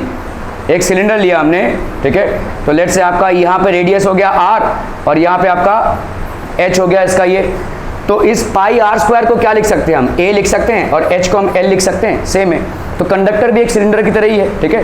सो this will be A into L. तो volume of the conductor is A into L. Are we clear, okay. चलिए भाई साहब, तो यहाँ पे आपका वॉल्यूम ऑफ द कंडक्टर हो गया ये, okay. Now if n is the number of free electrons per unit volume of the conductor, then the total number of free electrons in the conductor कितना हो जाएगा भाई साहब, टोटल नंबर ऑफ, देखो n number of electrons per unit volume, n is the number of electrons per unit volume. Number of electrons per unit volume ये है आपका small n। तो टोटल नंबर ऑफ इलेक्ट्रॉन्स कितने हो जाएंगे, total number of electrons भाई साहब n is equal to n into V हो जाएगा भाई साहब। क्या ये समझ में आ रहा है, n is the number of electrons per unit. देखो इसको समझो, ये आपका कंडक्टर है, सपोजली यहाँ पे इलेक्ट्रॉन्स है, और कितने नंबर ऑफ इलेक्ट्रॉन्स है भाई साहब, total n number of electrons है, और इस कंडक्टर की वॉल्यूम कितनी है, v है। तो number of electrons per unit volume, total number of electrons कितने हो गए, n पर यूनिट वॉल्यूम, मतलब इसका कंडक्टर v हो गया, this is equal to small n। Small n is equal to number of electrons per unit volume, ठीक है। तो इसका मतलब टोटल नंबर ऑफ इलेक्ट्रॉन्स कितना हो गया, n into V. Are we clear on this one people, ठीक है। तो आपका यहाँ पे hence the total charge of the free electron, तो यहाँ पे क्या हो जाएगा, n into A into L, N into A into L, तो आपका n का वैल्यू क्या हो जाएगा, n into A into L. Clear है? Are we clear on this one? आप पीपल समझ में आ रही है? Q क्या होता है? Total charge. Q क्या हो जाएगा? Total charge, that is n into E. Number of electrons आपने कितने निकाले हैं भाई साहब? Number of electrons per unit volume into area into L into E हो गया। ठीक है। Let a constant potential difference V be applied across the ends of the conductor using a battery. ठीक है। तो electric field across the conductor कितना हो जाएगा? E is equal to V by L हो जाएगा। E is equal to V by L. ये सारी चीजों को समझिए भाई साहब। n total number of electrons हो गया ये। ठीक है। Q is equal to N E, ये हो गया भाई साहब n into A into L into E. आपका इलेक्ट्रिक फील्ड कितना होता है? dv by D X. याद करो, ये v बाई एक्स ही तो है, dv बाई डी एक्स। ठीक है। तो electric field is v by L, electric field across the conductor. Due to this electric field the free electrons in the conductor will move with a drift velocity vt left. ठीक है, towards the side. तो आपका भाई साहब यहाँ पे time taken by the free electrons to cross the conductor in time. तो आपका भाई साहब देखो, वेलोसिटी क्या होती है? वेलोसिटी होती है भाई साहब आपका क्या? डिस्टेंस अपॉन टाइम, है ना भाई साहब? डिस्टेंस अपॉन टाइम होता है। तो कंडक्टर का लेंथ कितना है? l। एक एंड से दूसरे एंड तक इलेक्ट्रॉन्स जा रहे हैं, तो कंडक्टर का लेंथ कितना हो गया भाई साहब? l। और टाइम लगा t, तो इस टाइम t को अगर हम इधर ले लेते हैं तो यहाँ पे हो जाएगा l बाई वी डी। क्या ये मामला समझ में आ रहा है भाई साहब? This is the time taken by the free electrons to move across the conductor from one end to the other. ठीक है। तो I की वैल्यू क्या हो जाएगी भाई साहब? Q बाई टी होती है। Q के जगह पे आप क्या लिख सकते हैं? Number of electrons per unit volume into volume of the conductor into E. ये हो गया टोटल चार्ज आपका। ठीक है। और टाइम कितना हो गया भाई साहब? L by V D. ठीक है। इसको अगर आप करते हैं तो I इज इक्वल टू कितना आ जाएगा? देखो यहाँ पे NaL E हो गया यहाँ पे। ठीक है। और L और ये VD भाई साहब ऊपर चला गया। ठीक है। LM कैंसलम, NeAVD हो गया। ठीक है। क्लियर है? ओके। अभी अगर हम भाई साहब VD की वैल्यू पुट करें, VD की वैल्यू क्या हो गया? दूसरी बार पूछ रहा हूँ, मारूंगा बहुत अगर नहीं बता पाया तो। माइनस स्मॉल ई कैपिटल ई। ओके। M tau. ठीक है। ओके। सो अगर हम इसको रिप्लेस करें, ठीक है, इफ हम यहाँ पे भाई साहब वेलोसिटी को रिप्लेस करें, ठीक है, तो क्या हो जाएगा बोलो? I की वैल्यू क्या हो जाएगी बोलो? यहाँ पे VD है ना, VD ऊपर गया है, so this will B NaE। VD की जगह पे क्या लिख सकते हैं? E टाउ अपॉन M, ऐसा लिख सकते हैं बोलो? Na और E तो इधर था ही भाई साहब, और फिर E इंटू VD। E यहाँ तक पहुंचे हम, VD की जगह पे E टाउ बाई M, तो यहाँ पे हो जाएगा भाई साहब NaE का square E tau upon M। समझ में आ रहा है भाई साहब? Are we clear on this one people? ठीक है। Okay okay okay. यहाँ पे बहुत सारी चीजें कनेक्टेड है भाई साहब। Current density in terms of drift velocity. ठीक है। तो ये हो गया भाई साहब आपका। So also current density is equal to I upon A। अभी भाई साहब इसको देखो, करंट हमने क्या निकाला यहाँ पे? NaE का square tau E upon M upon A कर लो भाई साहब, टड़ंग टड़ंग। ठीक है। तो ये हो गया आपका current density. This is basically what? Current density. तो आपका कितना आ गया? देखो NeVD कैसे आ गया भाई साहब? हाँ, वैसा भी लिख सकते हैं। देखो NeVD है, I आपका कितना है? NeAVD है।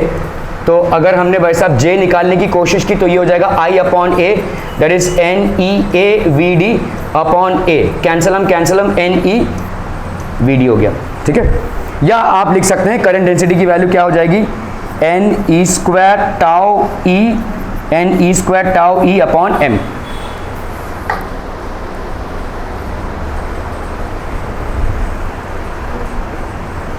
Mobility, what is mobility? Mobility of a charge carrier electron is defined as the average drift velocity of electron per unit electric field strength। ठीक है, per unit electric field strength, इसको हम बोलेंगे भाई साहब मोबिलिटी।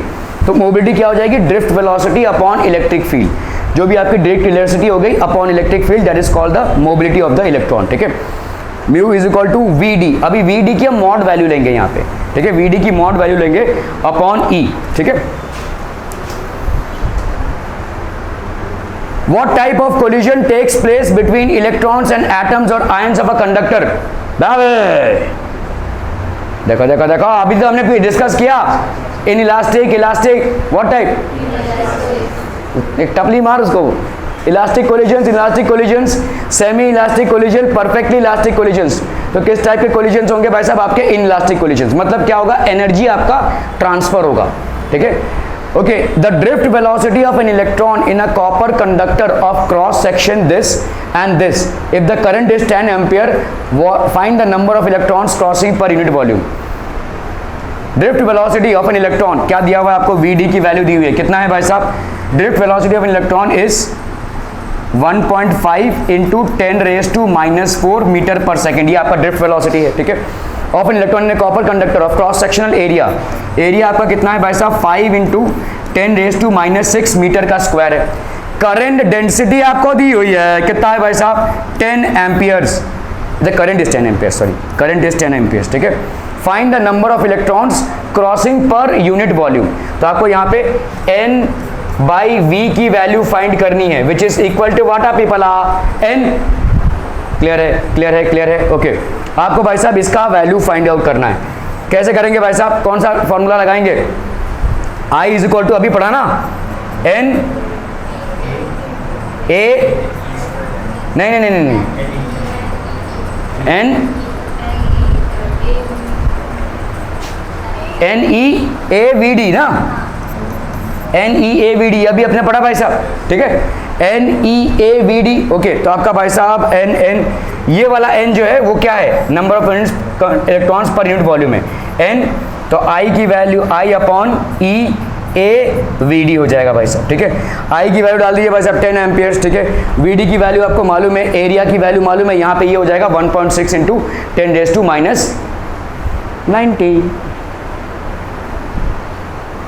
ठीक है। n की वैल्यू I अपॉन AEVD, तो ये हो गया आपका I का कितना है 10, A का वैल्यू दिया हुआ है, E की वैल्यू हो जाएगी 1.6 इंटू 10⁻⁹, 1.5 इंटू 10⁻⁴, ठीक है। ये छोटे मोटे फॉर्मूलेस पे बहुत सारे सवाल बन जाते हैं। What is the relation between drift velocity of electrons and electric current, भाई साहब जल्दी से बोलना है, इलेक्ट्रिक करंट और ड्रिफ्ट वेलोसिटी में क्या है, I is equal to NEAVD, ठीक है, अभी पढ़ा हमने भाई साहब ना, I is equal to NEAVD, तो ड्रिफ्ट वेलोसिटी भाई साहब कितना, I अपॉन NAE, है ना, कौन सा हो जाएगा भाई साहब, फर्स्ट वाला हो जाएगा, ठीक है। थैंक यू हो गया, अरे इतनी जल्दी कैसे थैंक यू हो गया,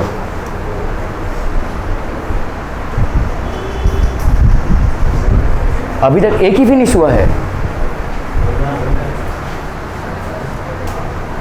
एक ही मॉड्यूल फिनिश हुआ क्या,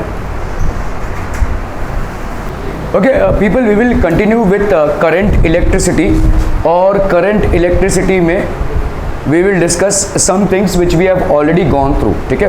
so we all know what is Ohm's law, बाबा ओम का लॉ क्या है भाई साहब, V is equal to IR, ठीक है।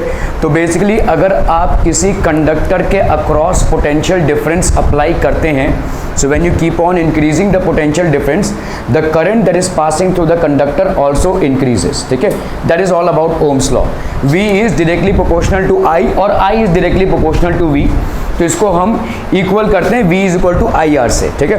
We have studied this extensively in maybe your 9th और 10th standard, so it doesn't need any reiteration, but we need to understand Ohm's law a little more deeply out here, ठीक है, okay. So Ohm's law at constant temperature, तो शुरुआती तौर पे हम temperature क्यों बोल रहे हैं, why are we talking about temperature, okay. For given dimensions of the conductor, given dimensions of the conductor, the strength of electric current through a conductor is directly proportional to the potential difference applied across the conductor. जब आप इसी definition को 10th में या 9th में पढ़ रहे थे तो बहुत शॉर्ट एंड स्वीट डेफिनेशन था भाई साहब, ठीक है। The current that passes through a conductor is directly proportional to the potential difference that is applied across its ends, ठीक है। लेकिन अभी हमने बहुत सारी चीजें और भी ऐड कर दी हैं इस डेफिनेशन में, ठीक है। So if you look into it, some more things have been added. What has been added here, at constant temperature आपको ऐड किया हुआ है, for given dimensions of the conductor the strength of the electric current, अभी भी वही है, देखो अभी भी वही है, V is directly proportional to I, और हम बोल सकते हैं I is directly proportional to B, ठीक है। At constant temperature for given dimensions of the conductor the strength of electric current through a conductor is directly proportional to the potential difference across the conductor. Are we clear on this one people? Okay, तो अभी बताओ यहाँ पे constant temperature की जिक्र क्यों की जा रही है? Why are we discussing about constant temperature?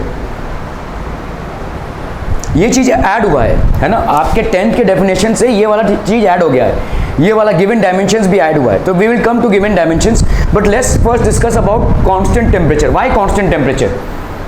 बोलिए बोलिए बोलिए भाई साहब, जल्दी बोलिए। What is temperature got to do with current and voltage?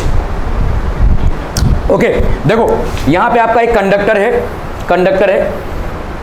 Conductor में क्या होते हैं भाई साहब? फ्री इलेक्ट्रॉन्स होते हैं, ठीक है। जैसे ही आप पोटेंशियल डिफरेंस अप्लाई करते हैं तो ये फ्री इलेक्ट्रॉन जो तितर बितर थे अभी एक डायरेक्शन में मूव करने लगते हैं, ठीक है। So the moment you apply electric current these free electrons will actually start moving in one direction, ठीक है। These free electrons will actually start moving in one direction, ठीक है। ये फ्री इलेक्ट्रॉन्स क्या हो जाएंगे भाई साहब? एक डायरेक्शन में मूव करने लगेंगे, ठीक है। These free electrons will start moving in one direction. Are we clear on this one people? समझ में आ रही है? Okay okay okay. सो ये जो फ्री इलेक्ट्रॉन्स का मूवमेंट है, ठीक है, ये जैसे ही तुमने पोटेंशियल डिफरेंस अप्लाई किया तो ये हो गया। अभी यहां पे अगर मैं इसको हीट करूं तो क्या होगा? बोलो, व्हाट विल हैपन? हीट करोगे तो इन इलेक्ट्रॉन्स की एनर्जी बढ़ेगी, ठीक है। इन इलेक्ट्रॉन्स की एनर्जी बढ़ेगी। आप समझो एक हाईवे है, उसमें आप भाई साहब एक कांस्टेंट स्पीड से जा रहे हो, अचानक भयानक में आपने एक्सीलरेटर बढ़ा दिया, क्या आपके एक्सीडेंट या कोलिजन के चांसेस बढ़ जाएंगे भाई साहब, ठीक है। आप गाड़ी के कंट्रोल में थे जब आप स्पीड एक कांस्टेंट स्पीड से चला रहे थे, अचानक से आपने एक्सीलरेटर बहुत ज़्यादा बढ़ा दिया, so there is a high possibility of you losing control over the vehicle and the vehicle colliding और maybe an accident happening, ठीक है। यही चीज़ यहाँ पे भी होती है। जैसे ही आपने भाई साहब इस कंडक्टर को हीट किया, इलेक्ट्रॉन्स स्टार्ट गेनिंग एनर्जी। अभी तक उनमें एनर्जी या अभी तक मूवमेंट किस वजह से था? सिर्फ और सिर्फ इलेक्ट्रोस्टैटिक पोटेंशियल एनर्जी की वजह से था। अभी आप तो यहाँ पे आपने जैसे ही वोल्टेज अप्लाई किया तो इनके अंदर क्या बिल्डअप होगा? बोलो, इलेक्ट्रोस्टैटिक पोटेंशियल एनर्जी बिल्डअप होगी, जिसके वजह से ये मूव करेंगे, ठीक है। पोटेंशियल एनर्जी की वजह से ये मूव कर रहे हैं। अभी जैसे ही आपने हीट दिया इसमें, जैसे ही आपने हीट दिया तो the electrons have gained in addition to electrostatic potential energy heat energy as well. समझ में आ रहा है? तो अभी क्या हो जाएगा? डगमगाएंगे ये, ठीक है। एक्सेसिव एनर्जी की वजह से भाई साहब ये कोलिजन्स बढ़ जाएंगे, और कोलिजन्स अगर बढ़ जाएंगे, ठीक है, अगर इलेक्ट्रॉन्स के बीच में कोलिजन्स बढ़ेंगे तो क्या बढ़ेगा? रेजिस्टेंस, ठीक है, रेजिस्टेंस बढ़ जाएगा। अगर इलेक्ट्रॉन्स का फ्री फ्लो हो रहा है without any deviation, without anything, then we will say that smooth current is passing through. The moment there are basically collisions that are happening, and these collisions are happening because these electrons have gained electrostatic potential energy as well as heat energy। तो भाई साहब टामाडोल हो रहा है, collisions हो रहे हैं। collisions में क्या हो जाएगा? जितने ज़्यादा collisions होंगे उतना ज़्यादा आपका रेजिस्टेंस बढ़ेगा, ठीक है। और आगे चल के आप देखेंगे कि इसी चैप्टर में एक डेरिवेशन है जहां पे हम रेजिस्टेंस को क्या लिखते हैं? R not into 1 plus alpha T. तो resistance at a particular temperature T is equal to resistance at the initial temperature 1 plus alpha. Alpha is basically the coefficient of linear expansion, ठीक है, वो सब हम बाद में देखेंगे।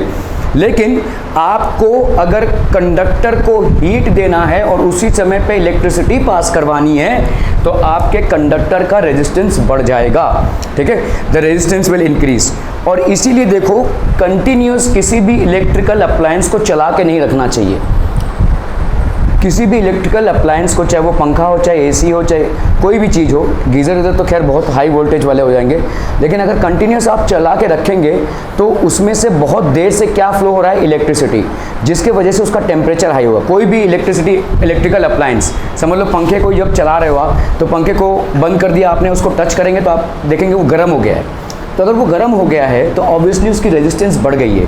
जैसे जैसे किसी इलेक्ट्रिकल इक्विपमेंट का टेम्परेचर बढ़ेगा वैसे वैसे उसके अंदर की रेजिस्टेंस भी बढ़ेगी, और अगर उसके अंदर की रेजिस्टेंस बढ़ रही है तो now it will consume more electricity, वो ज़्यादा इलेक्ट्रिसिटी खींचेगा, मतलब आपका पावर का लॉस होगा, ठीक है। So it's always advisable to switch on and switch off electrical appliances when not in need, because if you are using electrical appliances for a continuous period of time, what will happen? Because of continuous usage their temperatures would increase, and when their temperatures would increase their resistances will increase, और अगर resistance increase हो रहा है तो आपके electrical loss ज़्यादा होगा, electrical energy का लॉस ज़्यादा होगा, ठीक है। तो इसीलिए हम बोलते हैं constant temperature for a given dimension. Why are we saying given dimension? मतलब ये इसका लेंथ, ब्रेथ, एरिया जो भी है, गिवन डायमेंशन ही क्यों बोल रहे हैं? फॉर अ गिवन डायमेंशन, हाँ, हीट स्प्रेड और नहीं, हीट का जो मसला था वो हमने रिजॉल्व कर दिया, ठीक है। ये हमारा कांस्टेंट टेम्परेचर, क्योंकि जैसे हम टेम्परेचर को बढ़ाएंगे रेजिस्टेंस बढ़ेगा भाई साहब, टेम्परेचर को कम करेंगे रेजिस्टेंस कम होगा, तो टेम्परेचर को हमको कांस्टेंट रखना है। अभी हम गिवन डायमेंशंस पे आ रहे हैं। Why are we talking about given dimensions? Anyone? ये तो आपका 10th के नॉलेज पे बेस्ड है पूरा। This is something that you are going to study here, ठीक है। चलिए आपने, लेकिन कॉन्सेप्ट वाइज आपका क्लियर होना चाहिए था। खैर, यहाँ पे गिवन डायमेंशंस मतलब क्या होता है? What is given dimensions? जल्दी Why are we talking specifically about given dimensions? अरे भाई साहब देखो ना, V क्या है? Is equal to I R, पढ़ चुके हो 10th में, बोलो, ठीक है। V क्या हो गया? वोल्टेज, I क्या हो गया? करंट, R क्या हो गया भाई साहब? रेजिस्टेंस। रेजिस्टेंस का formula anyone? Quick. Resistance is equal to resistivity of the material into L, length of the material upon area of cross section, ठीक है। तो रेजिस्टेंस जो होता है कंडक्टर का, वो डिपेंड करेगा जो कंडक्टर जिस मटेरियल से बना हुआ है उसकी रेजिस्टिविटी कितनी है into L upon A, length of the conductor upon area of cross section of the conductor. आपका टाइम ओवर हो रहा है, फटाफट निपटाइए, ठीक है। क्लियर है? समझ में आ रहा है? ये resistance is equal to resistivity into L by A। इसीलिए रेजिस्टेंस किस पे डिपेंडेंट है? ऑब्वियसली रेजिस्टिविटी पे, और रेजिस्टिविटी एलिमेंट स्पेसिफिक होती है। कॉपर की एक रेजिस्टिविटी है, एल्यूमिनियम की एक resistivity, and so on and so forth. तो रेजिस्टेंस आपके गिवन डायमेंशंस पे बेस्ड होगा, ठीक है। Resistance will always be dependent on the given dimensions of the conductor. Are we clear on this one people? समझ में आ रहा है ये, ठीक है।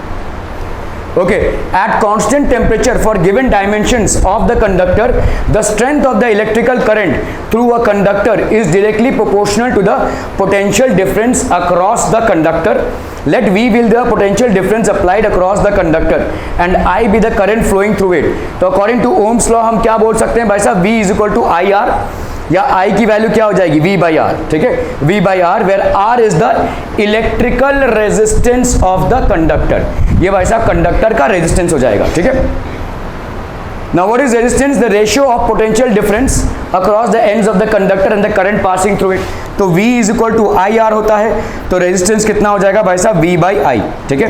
Potential to current, resistance will be potential difference upon current. Resistance का यूनिट क्या होता है भाई साहब? ओम्स, ठीक है।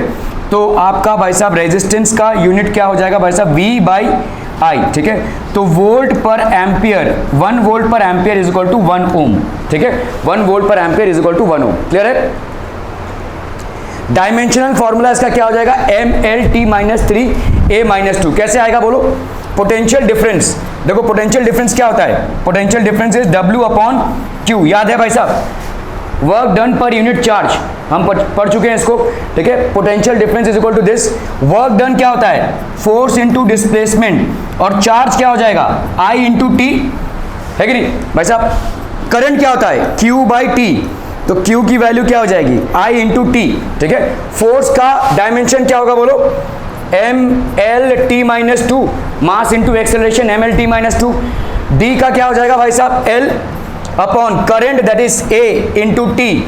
सो आपका कितना हो जाएगा यहाँ पे? ML स्क्वायर T माइनस 2, और ये हो गया -3, और ये हो गया A माइनस 1, ठीक है। ये हो गया आपका ML square T minus 3 and A minus, हाँ, अपॉन भाई साहब करंट है, ठीक है। ये हो गया आपका पोटेंशियल डिफरेंस का, और इसको अगर करंट से इम्पॉन कर दोगे तो A, तो ये हो गया ML square T minus 3 A minus 2। Are we clear on this one people? समझ में आ रही है? हो गया आपका? हो गया, एक minute.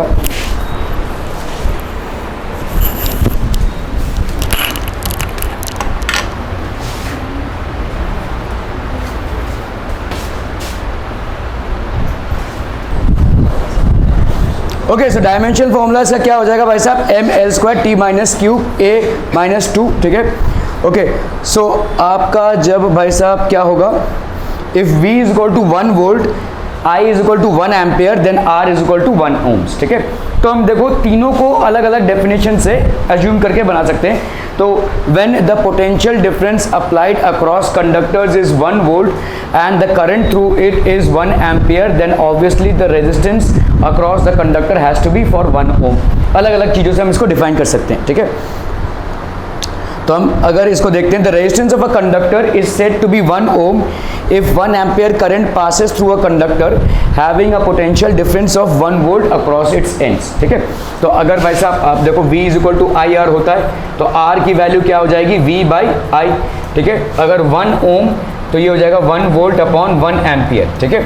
The resistance of a conductor is said to be 1 ohm if 1 ampere current passes through a conductor having a potential difference of 1 volt across its ends, ठीक है। ओके, सिंबल ऑफ रेजिस्टेंस भाई साहब इस तरह से हम circuit में resistance को रिप्रेजेंट करते हैं, ठीक है। एक और सिंबल होता है, ठीक है, ऐसा और ऐसा। इसका मतलब रेओस्टेट मतलब क्या, रेओस्टेट मतलब क्या, हाँ, इंड्यूस, इंड्यूस समझा नहीं, मतलब क्या, रेजिस्टर को कंट्रोल करते हैं मतलब क्या, अभी भी नहीं समझ रहा हूं, बढ़ाते हैं और घटाते हैं, ठीक है। तो रेजिस्टेंस को हम कंट्रोल करते हैं मतलब क्या हो जाएगा, वी कैन ईदर इंक्रीज और डिक्रीज द रेजिस्टेंस, ठीक है। तो आप रेजिस्टेंस को इंक्रीज और डिक्रीज कर सकते हैं, इसको हम बोलते हैं रेओस्टेट, ठीक है। कभी लैब में जाकर रेओस्टेट देखा है, बहुत बढ़िया भाई साहब, किस किस ने देखा है, अच्छा जी, चलिए, जो फीस आपने पे किया है कुछ तो फायदा हुआ। Symbol of a variable resistance में भाई साहब क्या हो जाएगा, ये एरो लग जाएगा, ठीक है। This arrow generally is on that one, okay. अभी देखो समझो, ये आपके भाई साहब क्या है, इलेक्ट्रॉन्स का कंटिन्यूसली फ्लो हो रहा है। When you are applying potential difference across a conductor you will find flow of electrons. अभी क्या हो जाएगा, आयंस और एटम्स हैं ये, ठीक है। तो इलेक्ट्रॉन्स के फ्लो में देयर विल बी कोलिजन्स होंगे, ठीक है, आयंस और एटम्स के साथ, ठीक है। ये आपके इलेक्ट्रॉन्स हैं ब्लू वाले। Fundamental understanding of resistance of a wire, ठीक है। तो आपका resistance of a wire, opposition to the flow of current in a conductor due to collision of electrons with ions and atoms, ठीक है। तो ions और atoms का electrons के साथ जो कोलिजन हो रहा है, ठीक है, that is termed as the resistance of the wire और कंडक्टर, ठीक है। So opposition to the flow of current, जो करंट फ्लो हो रहा है कंडक्टर में, ठीक है, due to collisions of electrons with ions and atoms of the conductor is termed as resistance of the conductor, ठीक है। रेजिस्टेंस बेसिकली है क्या, जो इलेक्ट्रिसिटी के कंडक्शन को रेजिस्ट करे, ठीक है। और इलेक्ट्रिसिटी का कंडक्शन कब रेजिस्ट होगा, जब आपका फ्री फ्लो ऑफ इलेक्ट्रॉन्स नहीं होगा, ठीक है। एटम्स या आयंस ऐसा कोलिजन्स करेंगे कि इनको आगे ही नहीं जाने दे रहे, ठीक है। So opposition to the flow of current in a conductor due to collision of electrons with ions and atoms of the conductor is termed as resistance of the wire और conductor. Now what are the factors which would influence anyone, ये आपके 10th के knowledge से आप बता सकते हैं। Factors which influence the resistance of a wire, area, तो अगर एरिया, रेजिस्टेंस बेसिकली क्या है, रेजिस्टिविटी और एल और ए है, तो resistance is inversely proportional to area. अगर हमने भाई साहब एरिया को बढ़ाया तो रेजिस्टेंस कम हो जाएगा। कुछ ऐसे देख लो इसको, जैसे समझ लो एक नैरो लेन है, ठीक है, एक गली है, उसमें से भाई साहब 2 व्हीकल्स कंफर्टेबली जा सकते हैं, और कोई बड़ा हाईवे है तो उसमें से भाई साहब आप देखेंगे 10 व्हीकल्स एक टाइम पे ही, या 5-6 व्हीकल जो भी है एक टाइम पे एक साथ जा सकते हैं, ठीक है। तो इसमें क्या हो गया, आपके साइज के हिसाब से, आपके रोड के साइज के हिसाब से आपका कम्युनिकेशन बढ़ गया, ट्रांसपोर्ट बढ़ गया, ठीक है। यहाँ पे रोड के साइज के हिसाब से आपका कम्युनिकेशन कम हो गया। सेम हैपेंस विद, ठीक है, same happens with conductors of bigger sizes and smaller sizes, ठीक है। अगर आपका एक ऐसा कंडक्टर है जिसका एरिया ऑफ क्रॉस सेक्शन भाई साहब कम है, ठीक है, तो उसमें ज़्यादा रेजिस्टेंस होगा। अगर आपका एक ऐसा कंडक्टर है जिसमें एरिया ऑफ क्रॉस सेक्शन ज़्यादा है, तो उसमें ज़्यादा फ्री फ्लो ऑफ इलेक्ट्रॉन्स होगा, और जितना ज़्यादा फ्लो ऑफ इलेक्ट्रॉन्स होगा उतना ज़्यादा इलेक्ट्रिकल कंडक्टिविटी या उतना ज़्यादा करंट वहाँ से जाएगा, ठीक है।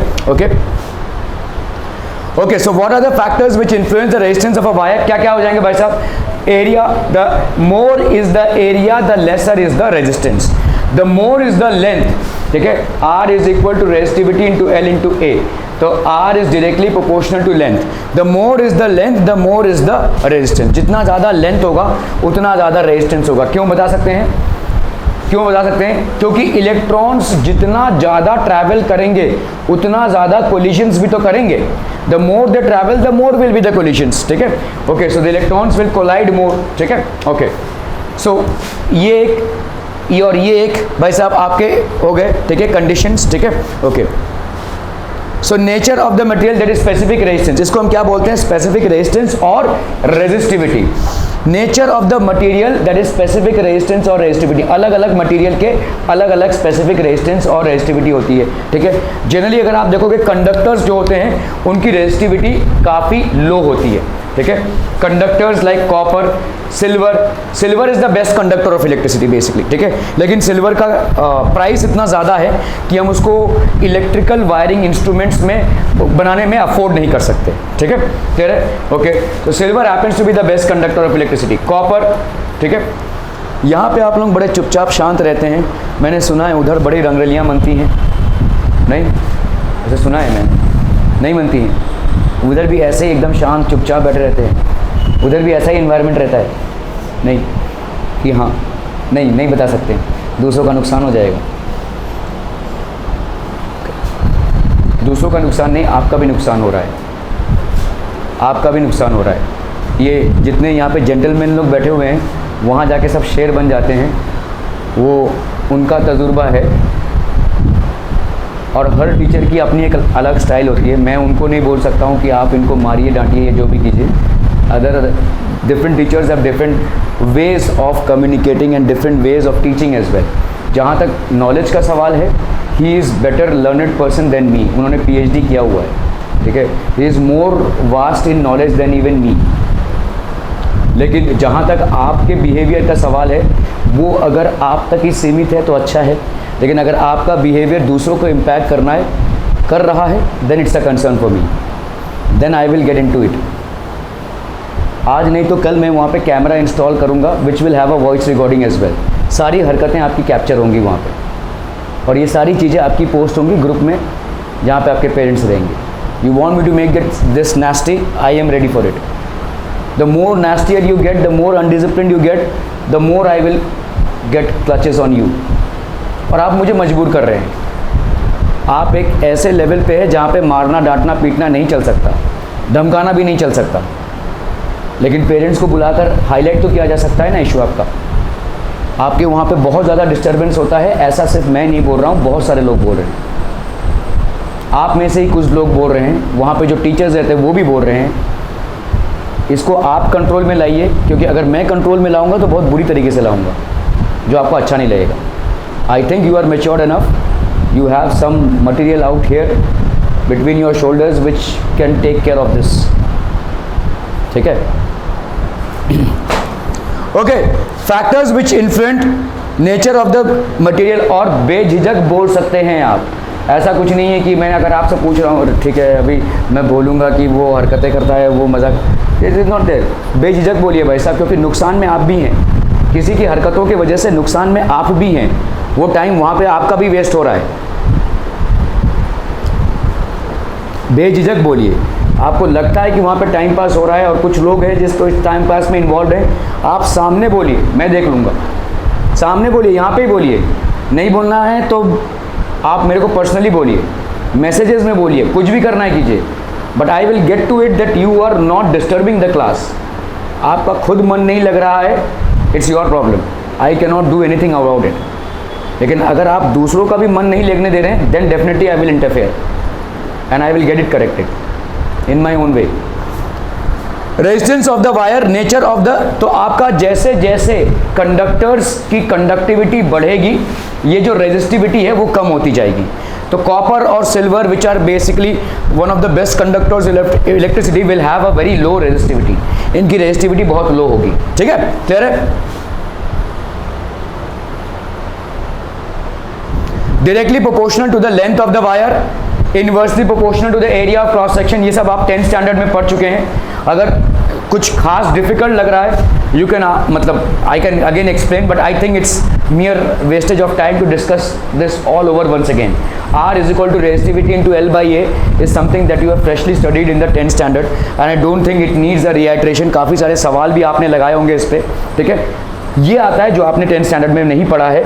यहाँ पे पढ़ा होगा आपने कि टेम्परेचर अगर राइज होता है तो रेजिस्टेंस बढ़ता है, कितना बढ़ता है, that is something that you are going to study here, ठीक है।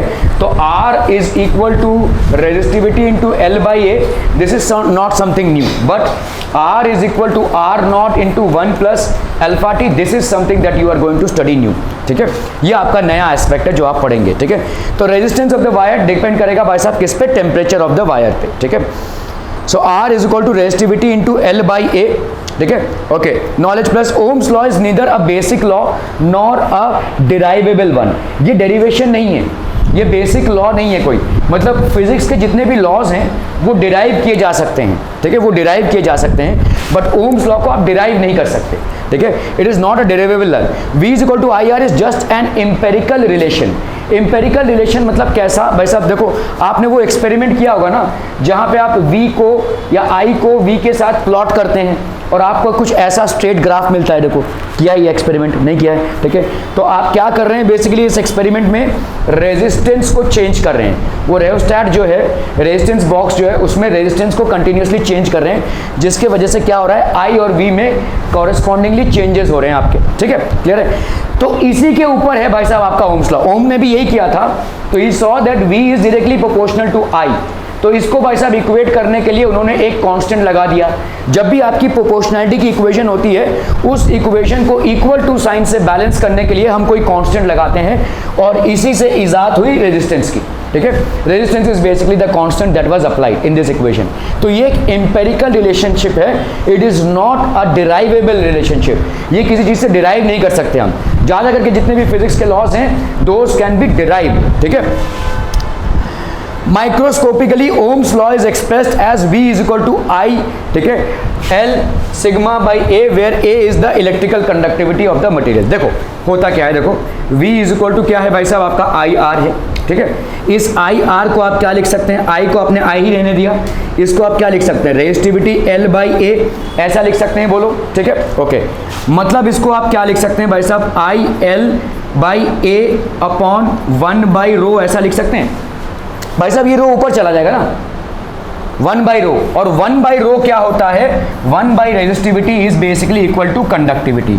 तो यहाँ पे हम क्या लिख सकते हैं, V is equal to IL A into conductivity, IL A into conductivity, IL A into conductivity, ठीक है। तो इसको हम बोलते हैं भाई साहब कंडक्टिविटी। रेजिस्टिविटी का रेसिप्रोकल आपको क्या दे देगा, कंडक्टिविटी, ठीक है। जितना ज्यादा रेजिस्टिविटी उतना ज्यादा रेजिस्टेंस, जितनी ज्यादा कंडक्टिविटी उतनी ज्यादा कंडक्टिविटी भाई साहब, ठीक है। ये हो गया आपका भाई साहब कंडक्टिविटी, क्लियर है। तो conductivity is basically the reciprocal of resistivity, ठीक है, क्लियर है। तो ohm's law is express as this, where, तो आपका यहाँ पे क्या हो जाएगा, देखो हमने पढ़ा हुआ है, ठीक है। J क्या है बोलो, करंट डेंसिटी है, ठीक है, नंबर ऑफ इलेक्ट्रॉन्स, ठीक है, नंबर ऑफ इलेक्ट्रॉन्स, और ये हो गया भाई साहब ड्रिफ्ट वेलोसिटी। एक पर्टिकुलर कंडक्टर से जितने इलेक्ट्रॉन्स जा रहे हैं उसका अगर हम नंबर ऑफ इलेक्ट्रॉन्स करेंगे और उनकी ड्रिफ्ट वेलोसिटी करेंगे, that will basically give you the current density, ठीक है।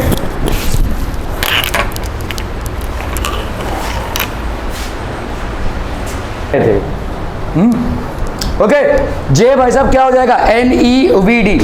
आपका कभी भी प्रिपरेशन इस हद तक होना चाहिए कि आप एग्जामिनेशन डे के पहले कोई भी एग्जाम के लिए उस टॉपिक पे प्रिपेयर्ड हो, that is the ideal way. आपका भाई साहब एकदम 11th आवर तक नहीं होता भाई साहब, ये आप अपने लिए एक कंफ्यूजन का गड्ढा खोद रहे हैं, ठीक है।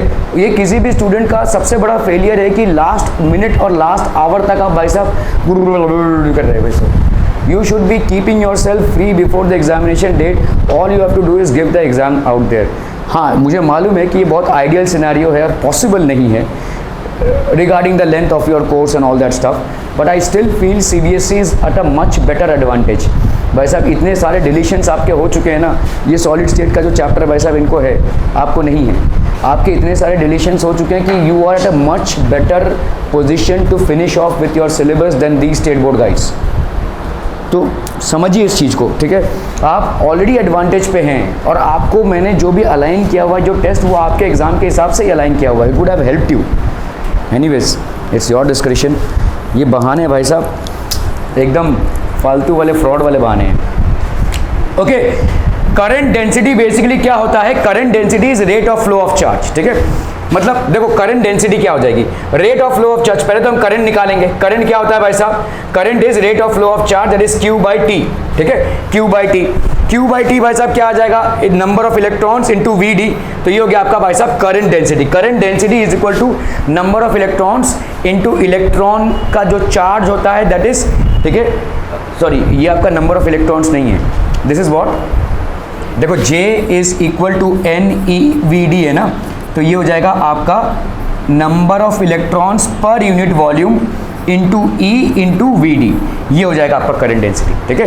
N is the number of electrons per unit volume, E is the charge of the electron that is 1.6 into 10⁻⁻19 and VD is basically the drift velocity, ठीक है। क्लियरम। Microscopically, Ohm's law is expressed as this, where sigma is the electrical conductivity of the material, ठीक है। तो आपका resistivity और conductivity is reciprocal of resistivity is reciprocal of conductivity. Clear hmm, बहुत बढ़िया। When potential difference is applied to the ends of the conductor, free electrons get accelerated. जैसे ही आप भाई साहब पोटेंशियल डिफरेंस अप्लाई करते हैं, फ्री इलेक्ट्रॉन्स एक्सीलरेट होते हैं, उनका मूवमेंट एक्सीलरेट होने लगता है, ठीक है। अदरवाइज फ्री इलेक्ट्रॉन्स का क्या होता है, हैपेजार्ड मूवमेंट होता है। हैपेजार्ड मूवमेंट मतलब समझ में आता है, व्हाट इज हैपेजार्ड मूवमेंट, ऐसे जा रहे हैं भाई साहब, ठीक है, हैपेजार्ड मूवमेंट। और जैसे ही आपने पोटेंशियल डिफरेंस अप्लाई किया, दे will all get streamlined and they will move in a particular direction with a certain amount of acceleration provided it is a conductor, ठीक है।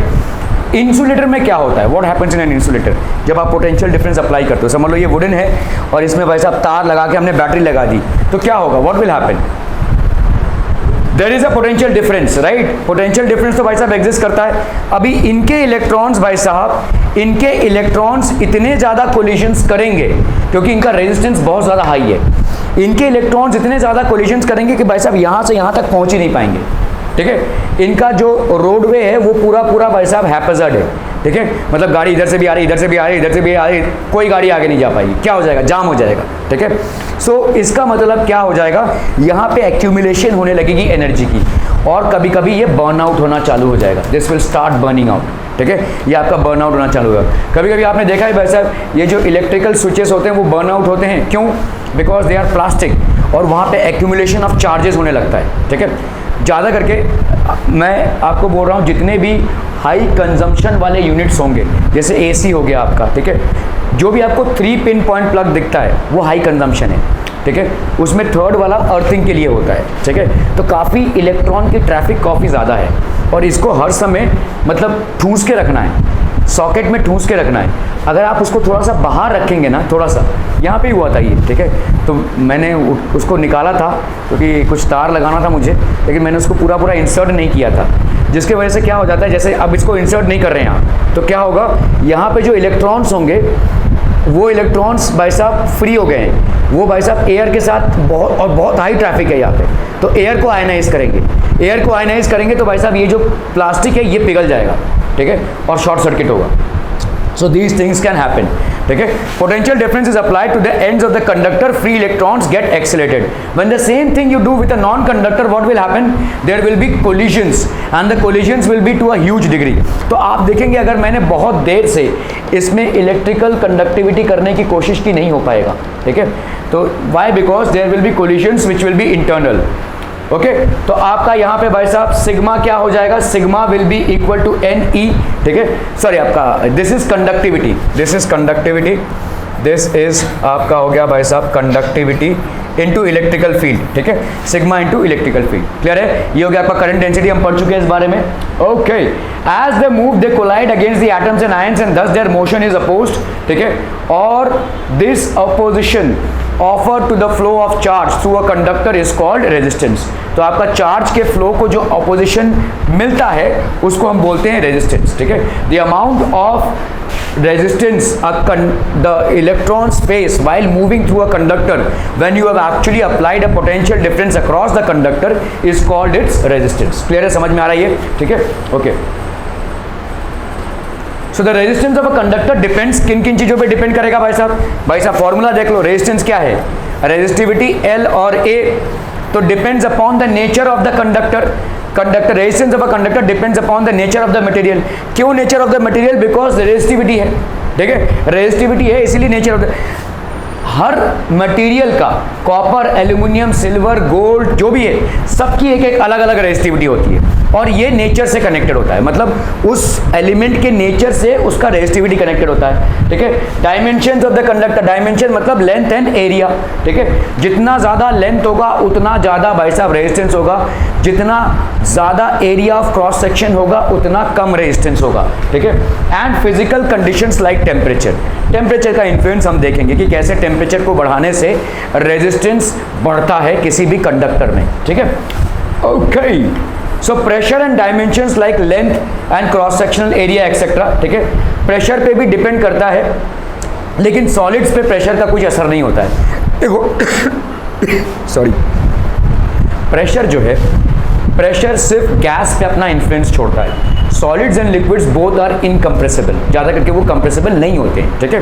तो प्रेशर का कुछ खास इन्फ्लुएंस सॉलिड्स जो कंडक्टर्स होते हैं उन पे नहीं होता है, ठीक है। हाँ, प्रेशर का इन्फ्लुएंस आप गैसेस पे देख सकते हैं, गैसेस के कंडक्शन में होता है। कैसे? आपने देखो एक चैप्टर पढ़ा था स्ट्रक्चर ऑफ एटम, और स्ट्रक्चर ऑफ एटम में क्या पढ़ा था आपने भाई साहब? पहला जो था ये एक कैथोड रे ट्यूब है, इस कैथोड रे ट्यूब में भाई साहब आपने क्या किया है, एक गैस को भरा हुआ है, एक गैस को भरा हुआ है, हाइड्रोजन गैस, ठीक है। आपने यहाँ पे कैथोड और एनोड लगा के रखा हुआ है, ठीक है।